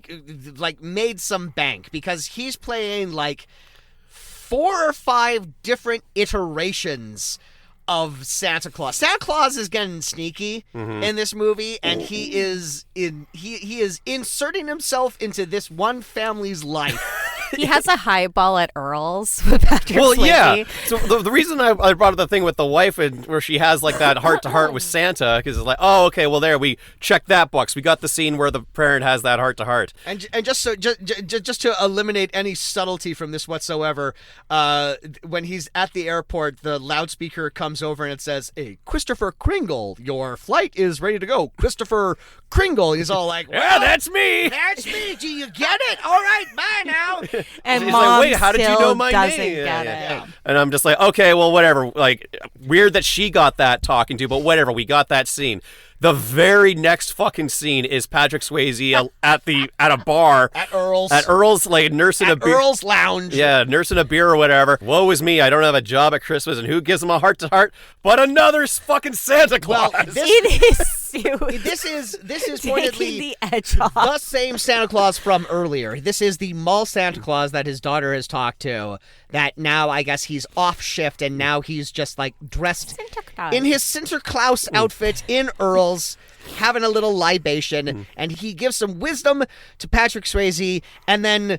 What makes this scene different from all of the other scenes where this character shows up in different costumes and stuff, he just magically vanishes Yeah, he gets in front of Swayze. He gets called up to the Enterprise and just teleports Yeah, away. That's literally what happens. But I can't overestimate just how strange it is that we have 2 identical scenes back to back. They shouldn't have been put back to back like that. Yeah, absolutely. Or pick one. Yeah. One parent has the I talking don't- to with Santa. I'm not denying that this actress who's playing the mom, should have like more scenes so she can make more money or whatever, but like I don't know how necessary it was for her to have a scene with Santa Claus when the script absolutely refuses to let her be a character in any way. She has no function in this movie, so I don't know why she gets her own heart-to-heart with Santa, let alone the first one. She's the first character that this happens to. But there's a surplus on these kind of scenes going on in this movie.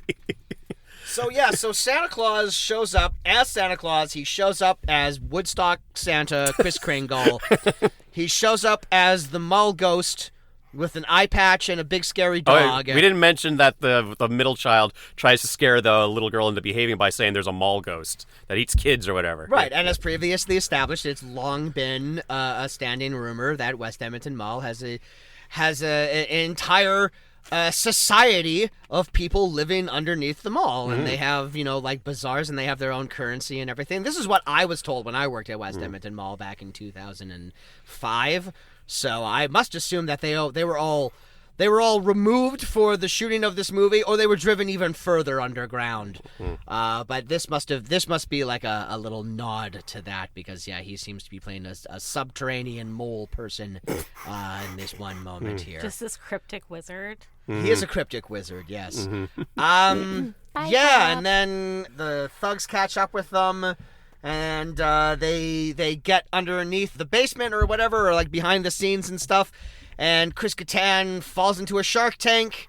And I didn't even know there was a shark tank at West Edmonton Mall. And I worked there for 2 years, and I don't remember there being a shark tank. But they're not the type of sharks that, like, eat people. They're like little baby sharks. They'll like, bump their head into you and be all like, I don't like you. And then they'll go away, and they'll swim away. But, of course, he's acting like... I gotta get out of here. It's a They're too shark delirious ghost. Yeah. from being in a fucking containment, but I mean, it's so hard to recap the plot of this movie because it's so meandering. Yeah. And it's just the same. It's just the same scenes repeating themselves over and over again. And jumping back and forth between the many characters that we have. Like, we do check back in with the older teenage boy who does meet the blonde from Shane. Shane, Her name is fucking Shane. which was the name of his girlfriend back in L.A. So he's just like, Oh, great. That's weird. Oh, That's what? fucking weird, yeah. No, yeah, while you guys were looking at, no. like, that AI art thing or whatever, I was following the fucking plot. Hannah hadn't seen that Disney prom movie where they put all the AI extras in the background, so I was showing that to them. Yeah. I did that pointedly when it became a scene about Cameron Bright, because I'm all like, well, we won't miss anything interesting here. But his ex-girlfriend is also named Shane? Yeah. And not only That's the most insane thing that happens in this movie. So what happens in that sequence between him and the girl where he's like spitting some game at her, she's like, hey, we just moved here from LA. He's like, what? Me too. And he's like, oh yeah, I got separated from my siblings. What? Me too. And it's just like the laziest fucking flirting, even though he's being totally honest. So, how long have you lived in Edmonton, Daddy? Exactly 54 hours and 37 minutes. No kidding. I've only been here for 2 weeks myself. Really? Where are you from? Los Angeles. You're kidding. Me too. Yeah, we kind of had to move. My dad lost his job. So did my dad. How cool is that? We've been brought together by unemployment. Jesus, I didn't guys. know she also was from LA. Yeah. Well, here's the thing. They bond over the fact of how much they both hate Edmonton. So, do you like it here? To be honest, I hate it. I hate it too. It sucks royal cojones. That's exactly what I said. This is great. We have so much in common.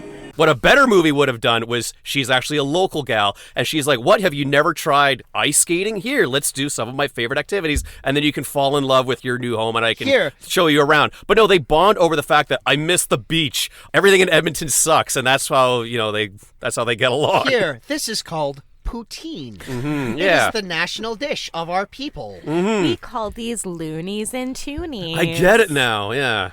Yeah, it's not that. It's not that at all. The movie lands on, no, you're right, kid. Edmonton sucks. They're just both being Canada's miserable a together. Wonderland. I will never get over the fact that we decided to name the $2 coin Toonies when there was such a better name sitting right there. I don't know. You must have been quite young this happened. Jameson, do you remember like when the Toonies first came out? I remember when they first came out, but I don't quite recall what the other option was. Well, there wasn't another option, but there was definitely like a period where they were saying like, we can't quite figure out what to name this. This is going to be like, we're open to like suggestions or whatever. And they eventually decided on Toonies. I've always been under the assumption that they should have called them doubloons. Because they're double loonies. And then we could be walking around with pirate money all this time. That's good. Get your hands off my booty. Get your hands off my booty. That's just a couple of doubloons. Just throw me a few doubloons. In Canada. And then then the Americans would have a case about, hey, those Canadians talk funny. Then we would be taken Then we'd seriously. actually be charged with piracy. Absolutely. So the two little kids, they run afoul the Christmas mall ghost, who's that nice old man and his dog, and they get along just fine.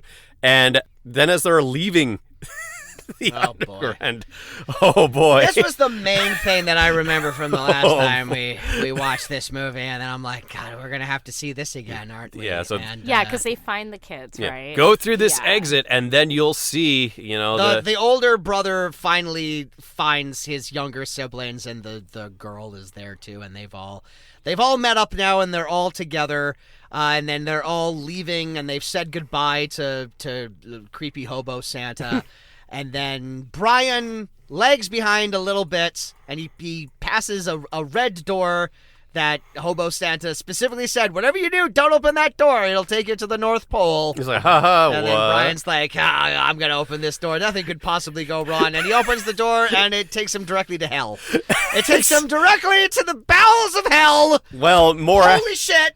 More accurately, what he actually finds when he opens the door is he's transported to Santa's workshop at the North Pole, where he meets these just PS1 era graphics cartoon elves that are sawing away at toy trains and doll houses. Do you ever see like the very first cartoons that Pixar ever made? Yeah, it's like that level of animation, but just like absolute pure nightmare fuel. Yeah, just like these janky CGI elves who are making toys, and then the scariest part is when they notice him. Yeah. Like they're Yeah. just living in Yeah. their own world, in their own reality, and then one of them kind of is all like, "Oh," and then they all kind of look up at the same time, With and the my same dead my eyes. blood just ran cold. Also, I like to point out it's not the North Pole; it's the North Door. That's right. And the Well, how else notes do that you I get to the North made. Pole?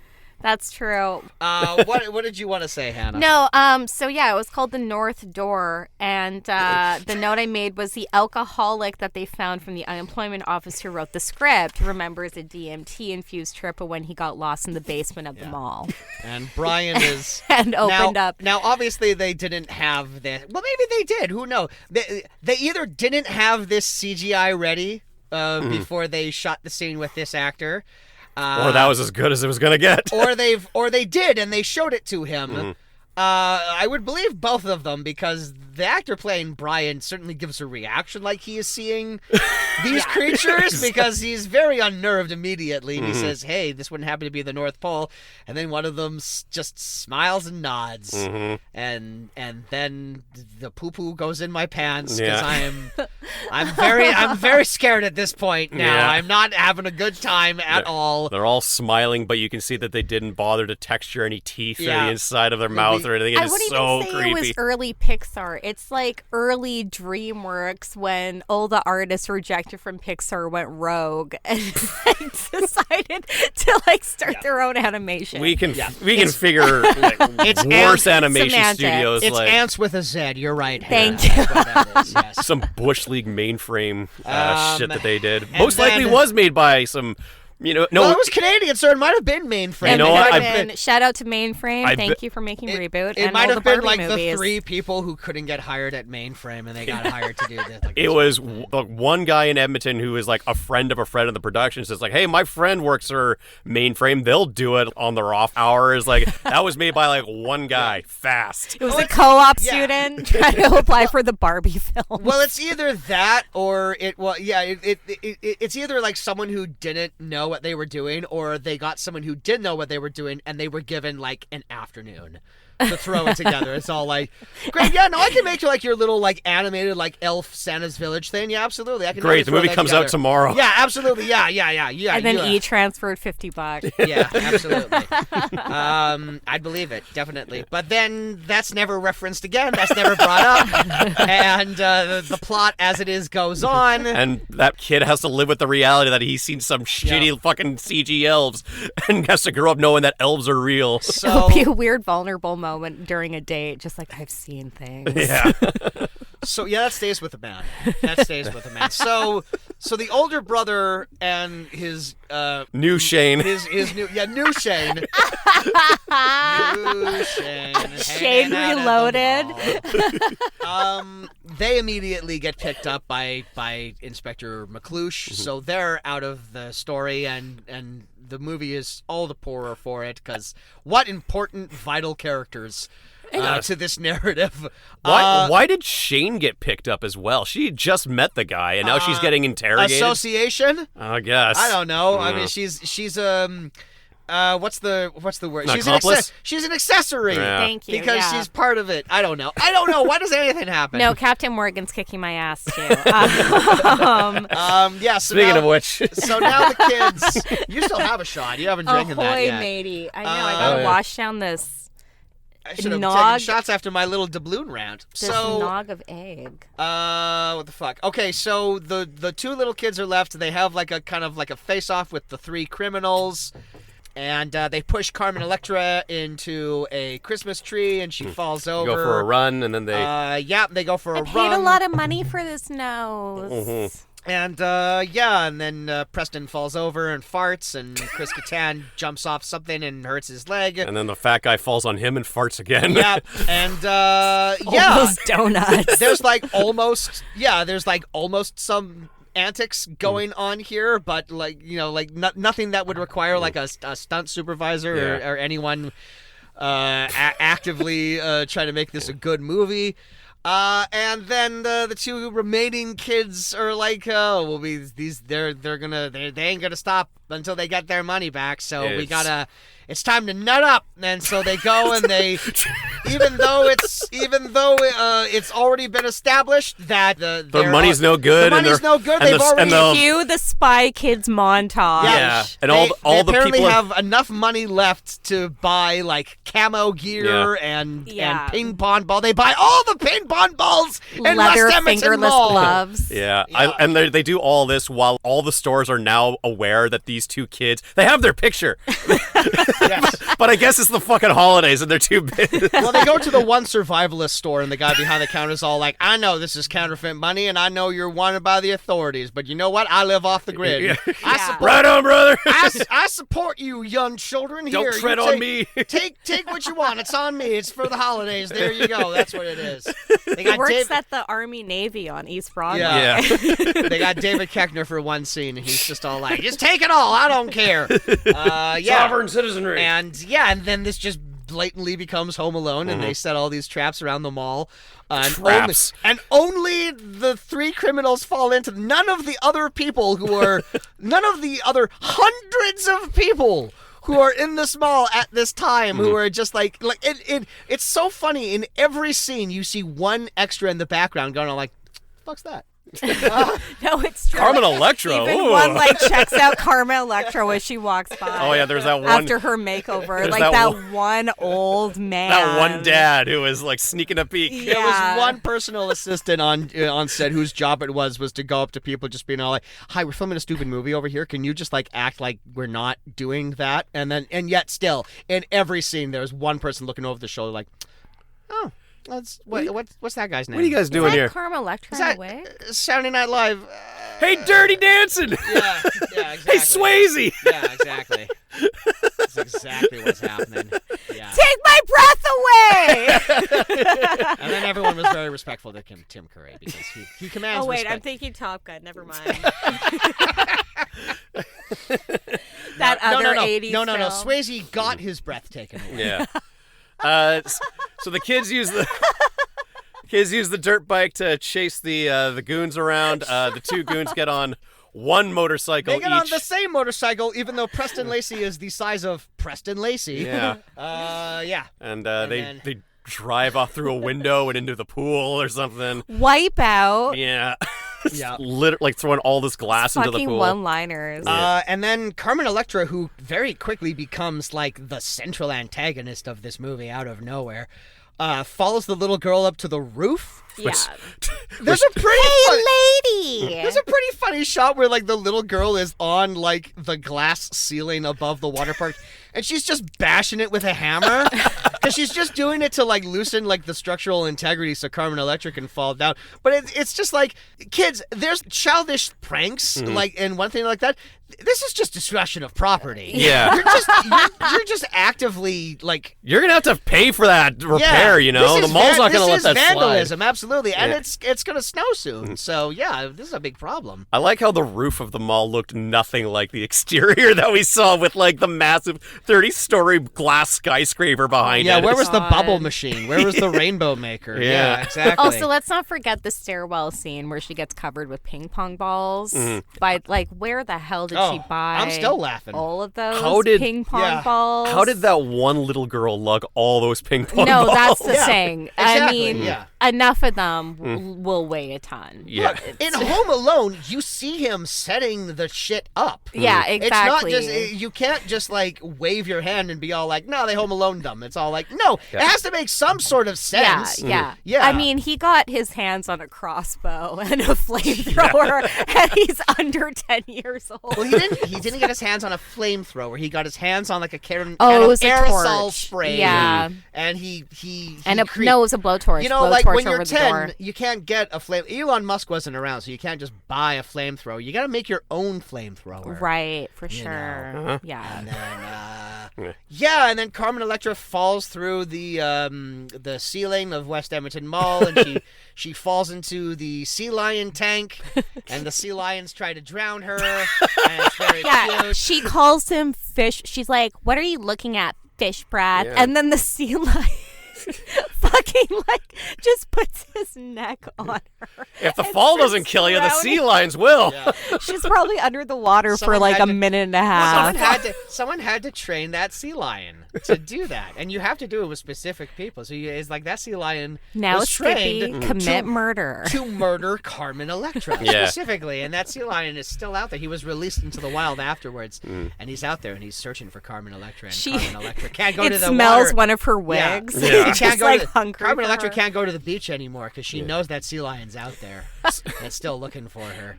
And then it's very Oscar Bluth. And then mall security comes by and they see that the counterfeit money's all raining from the roof, and they're like, "Hey, here's all the counterfeit money, and look, it's the Garbanzo brothers or whatever the fuck their names are." It's and Ginger Peachum. That's the two things. Garbanzo or beans. Boy. Yeah. And then like the same joke done 3 times in a row, where they bring the criminals up to Tim Curry and they're all like, "Look, it's the Garbanzo brothers," and he's all like, "Who are they?" It's like, Cardoza. the Jabinzo brothers. That's and right. And it's just like, oh, he's gonna say the wrong name, and he does it 3 times in a row, and I'm like, oh, poor Tim. Hey, Chief, look who we found. Ah, it's you. It's you. Who is that?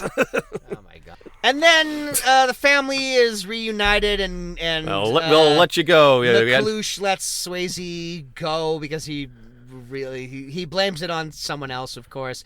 And the villains get hauled away, and then for their troubles they get like free passes for a year to the mall or to the amusement park in the mall. Yeah, it was like the amusement park. It wasn't just like the mall. It was just like the one part of the mall. Yeah. That I guess they're and then guess who pulls up in a white Rolls Royce. In a white Rolls Royce. Okay, this is really the confusing part. Yeah. Because it's the actor playing Santa Claus yet again, but he introduces himself as the owner of the mall. Mm-hmm. Yeah. And he has like a full name and everything. He's all like, "I'll run this joint. I'll run this here shopping center." All right, this is a very elaborate well, he's a cattle ranch tycoon. alter ego here, Santa Claus. Yeah. And he has a chauffeur who is very clearly an elf Yep. with pointy ears, which means we have now seen 3 different kinds of elves. We have seen an elf played by a little person at Santa's village. We have seen horrible nightmare CGI elves, and we have seen just like a regular lady with pointy ears in a car. So it's like, we're completely inconsistent here of like what elves are. Maybe in the North Pole, elves can only be realized in terrible CGI. I don't know how it works. What we were allowed to see was their human form. That's right. What Brian opened the north door to that fucking CGI hellscape. That was their true form. They become human when they drive cars. Also, is basically what we're saying.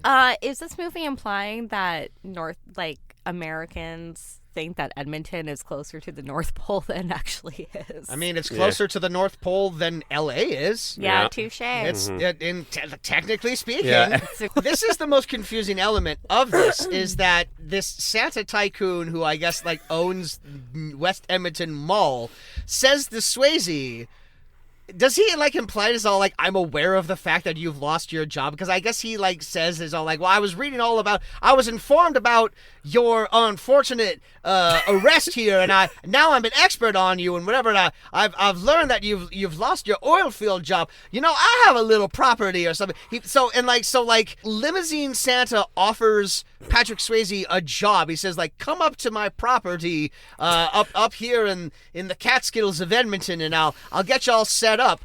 But you're Santa. How is this going to transfer over to non-Christmas time? Are you keeping this alter ego going for the rest of the year? Are you just going to set him up with a job and then like vanish? Like he'll never see, like you'll only contact him through like emails? It's all like, what? I know Santa's magic is like unlimited or whatever, but it's like, this is a long con that he is running with Patrick Swayze here. Is he going to keep this going forever?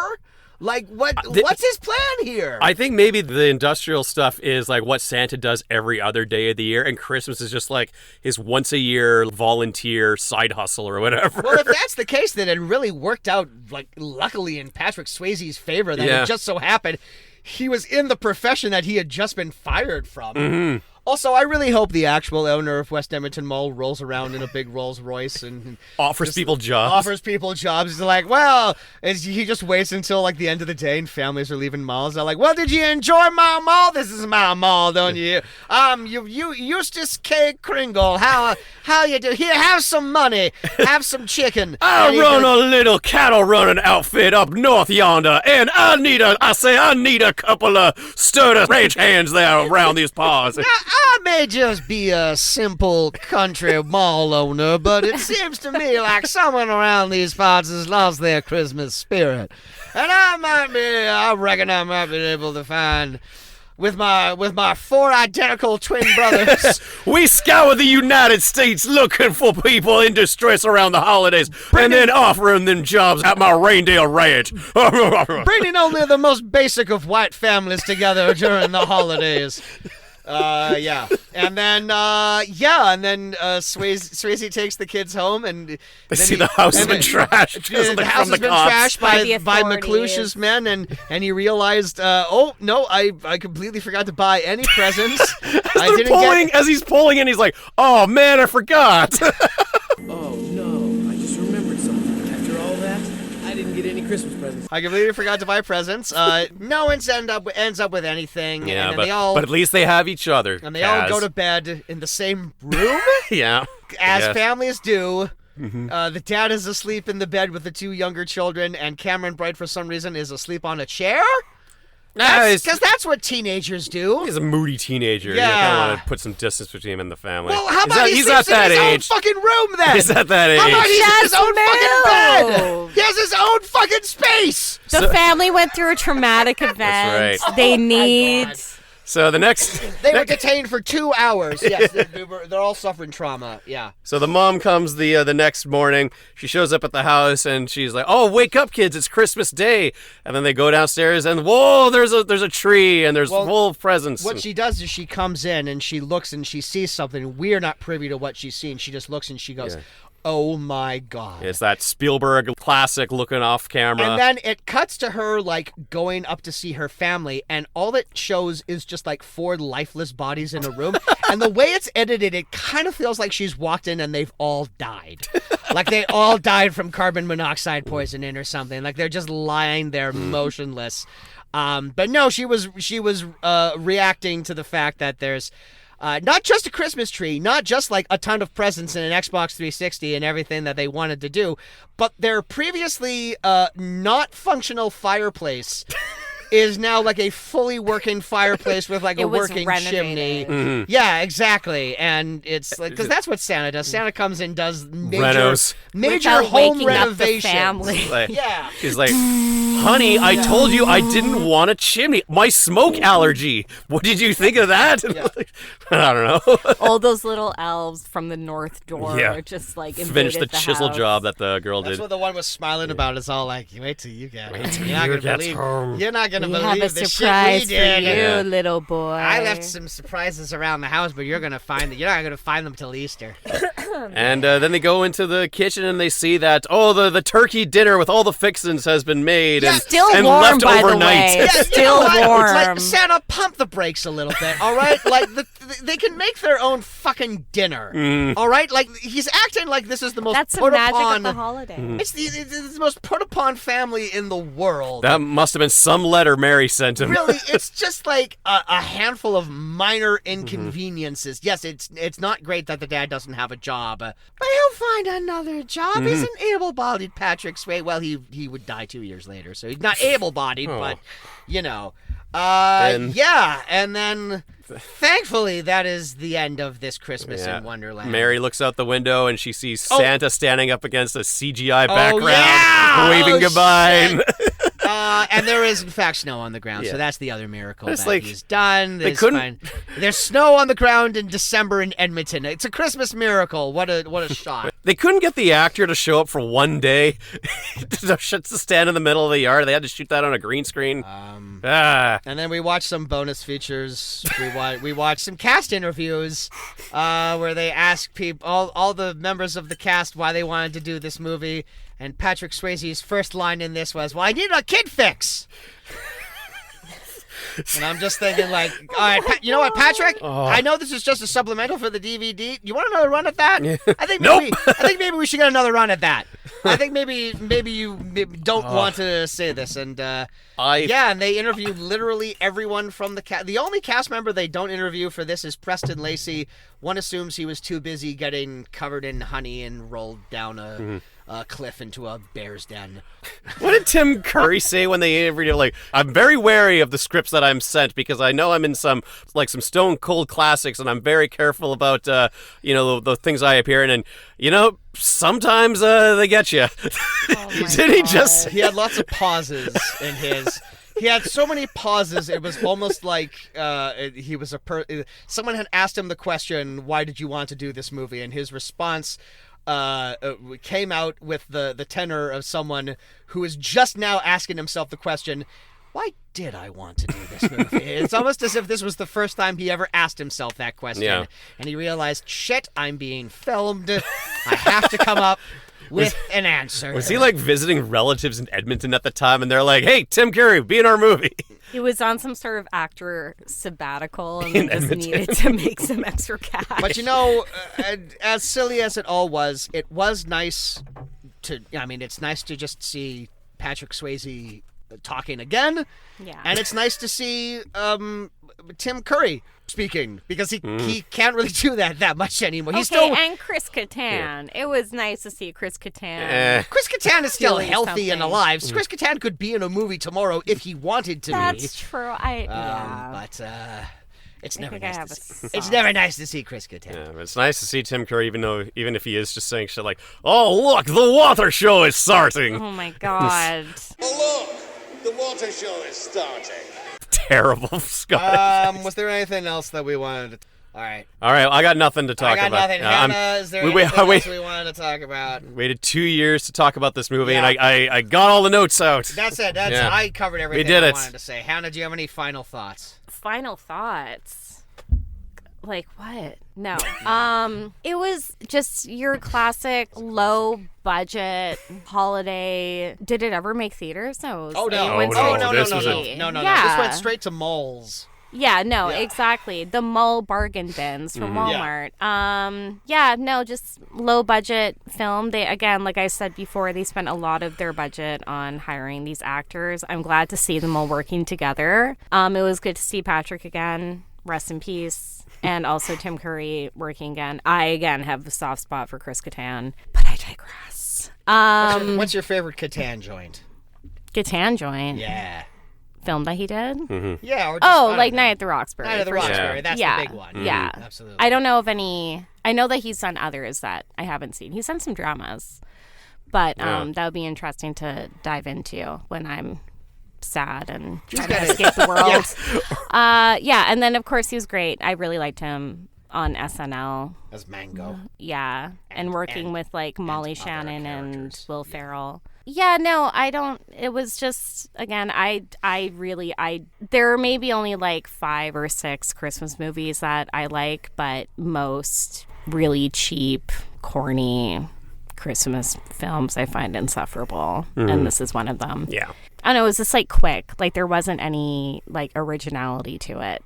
So they were trying to make, Home Alone meets Jingle All the Way meets I don't know. Meets the West Miracle Mall. Meets Miracle on 34th Street.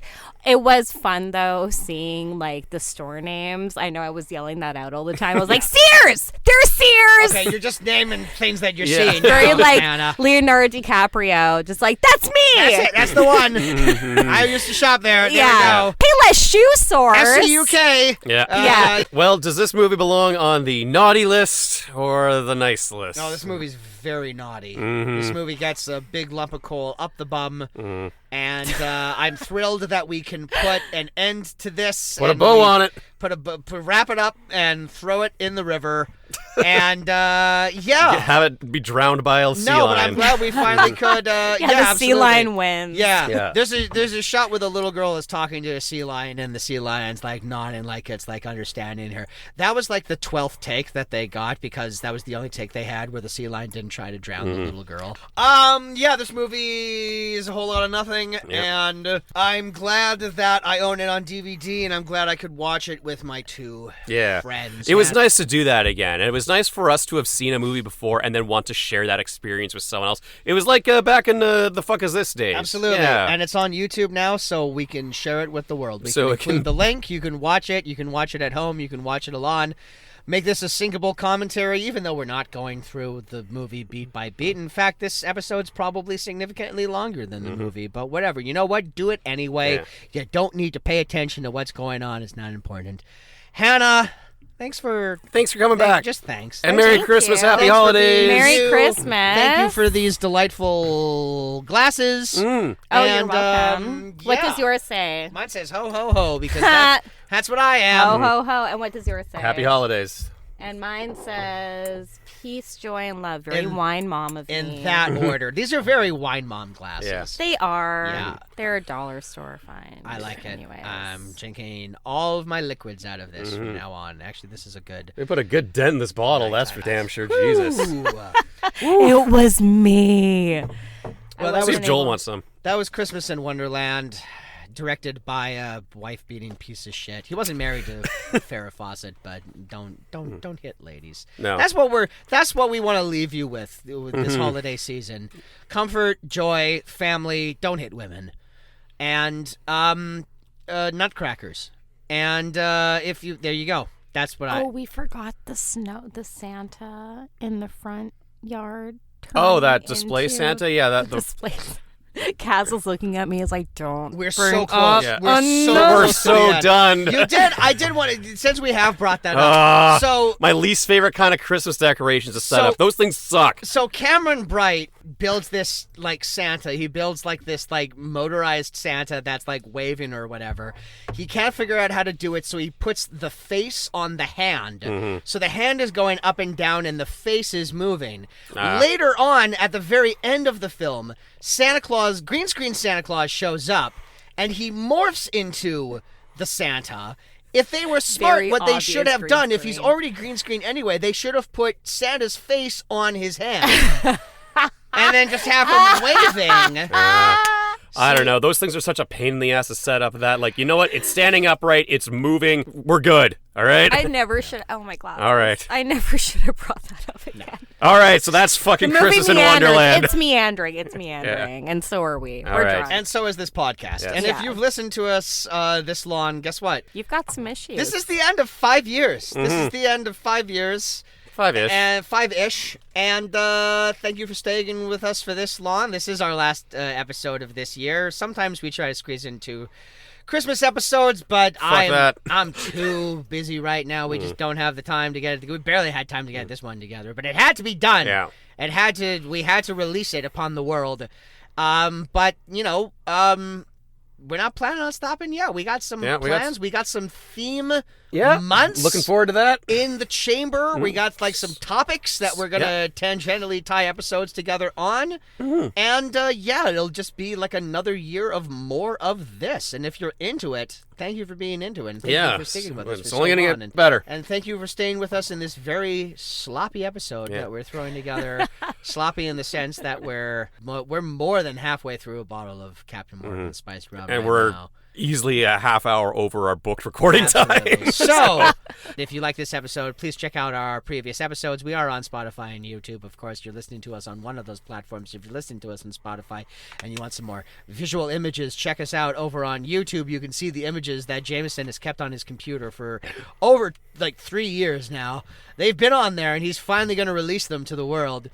We'd like to thank Joel Flynn and Luke Schuss and everyone at Podstream Studios for letting us use their equipment. Next episode, it'll be 2024. Wow, the future. Yeah. Who knows? We made it.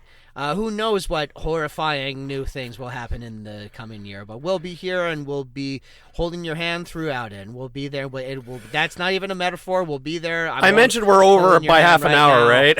All right, I'm Jesus. Kaz. I'm Jameson. And I'm Hannah. And that's Hannah. And as Patrick Swayze is known to say, if you want the ultimate, you've got to be willing to pay the ultimate price. It's not tragic to die doing what you love. You know that we're over half an hour, right? Yeah.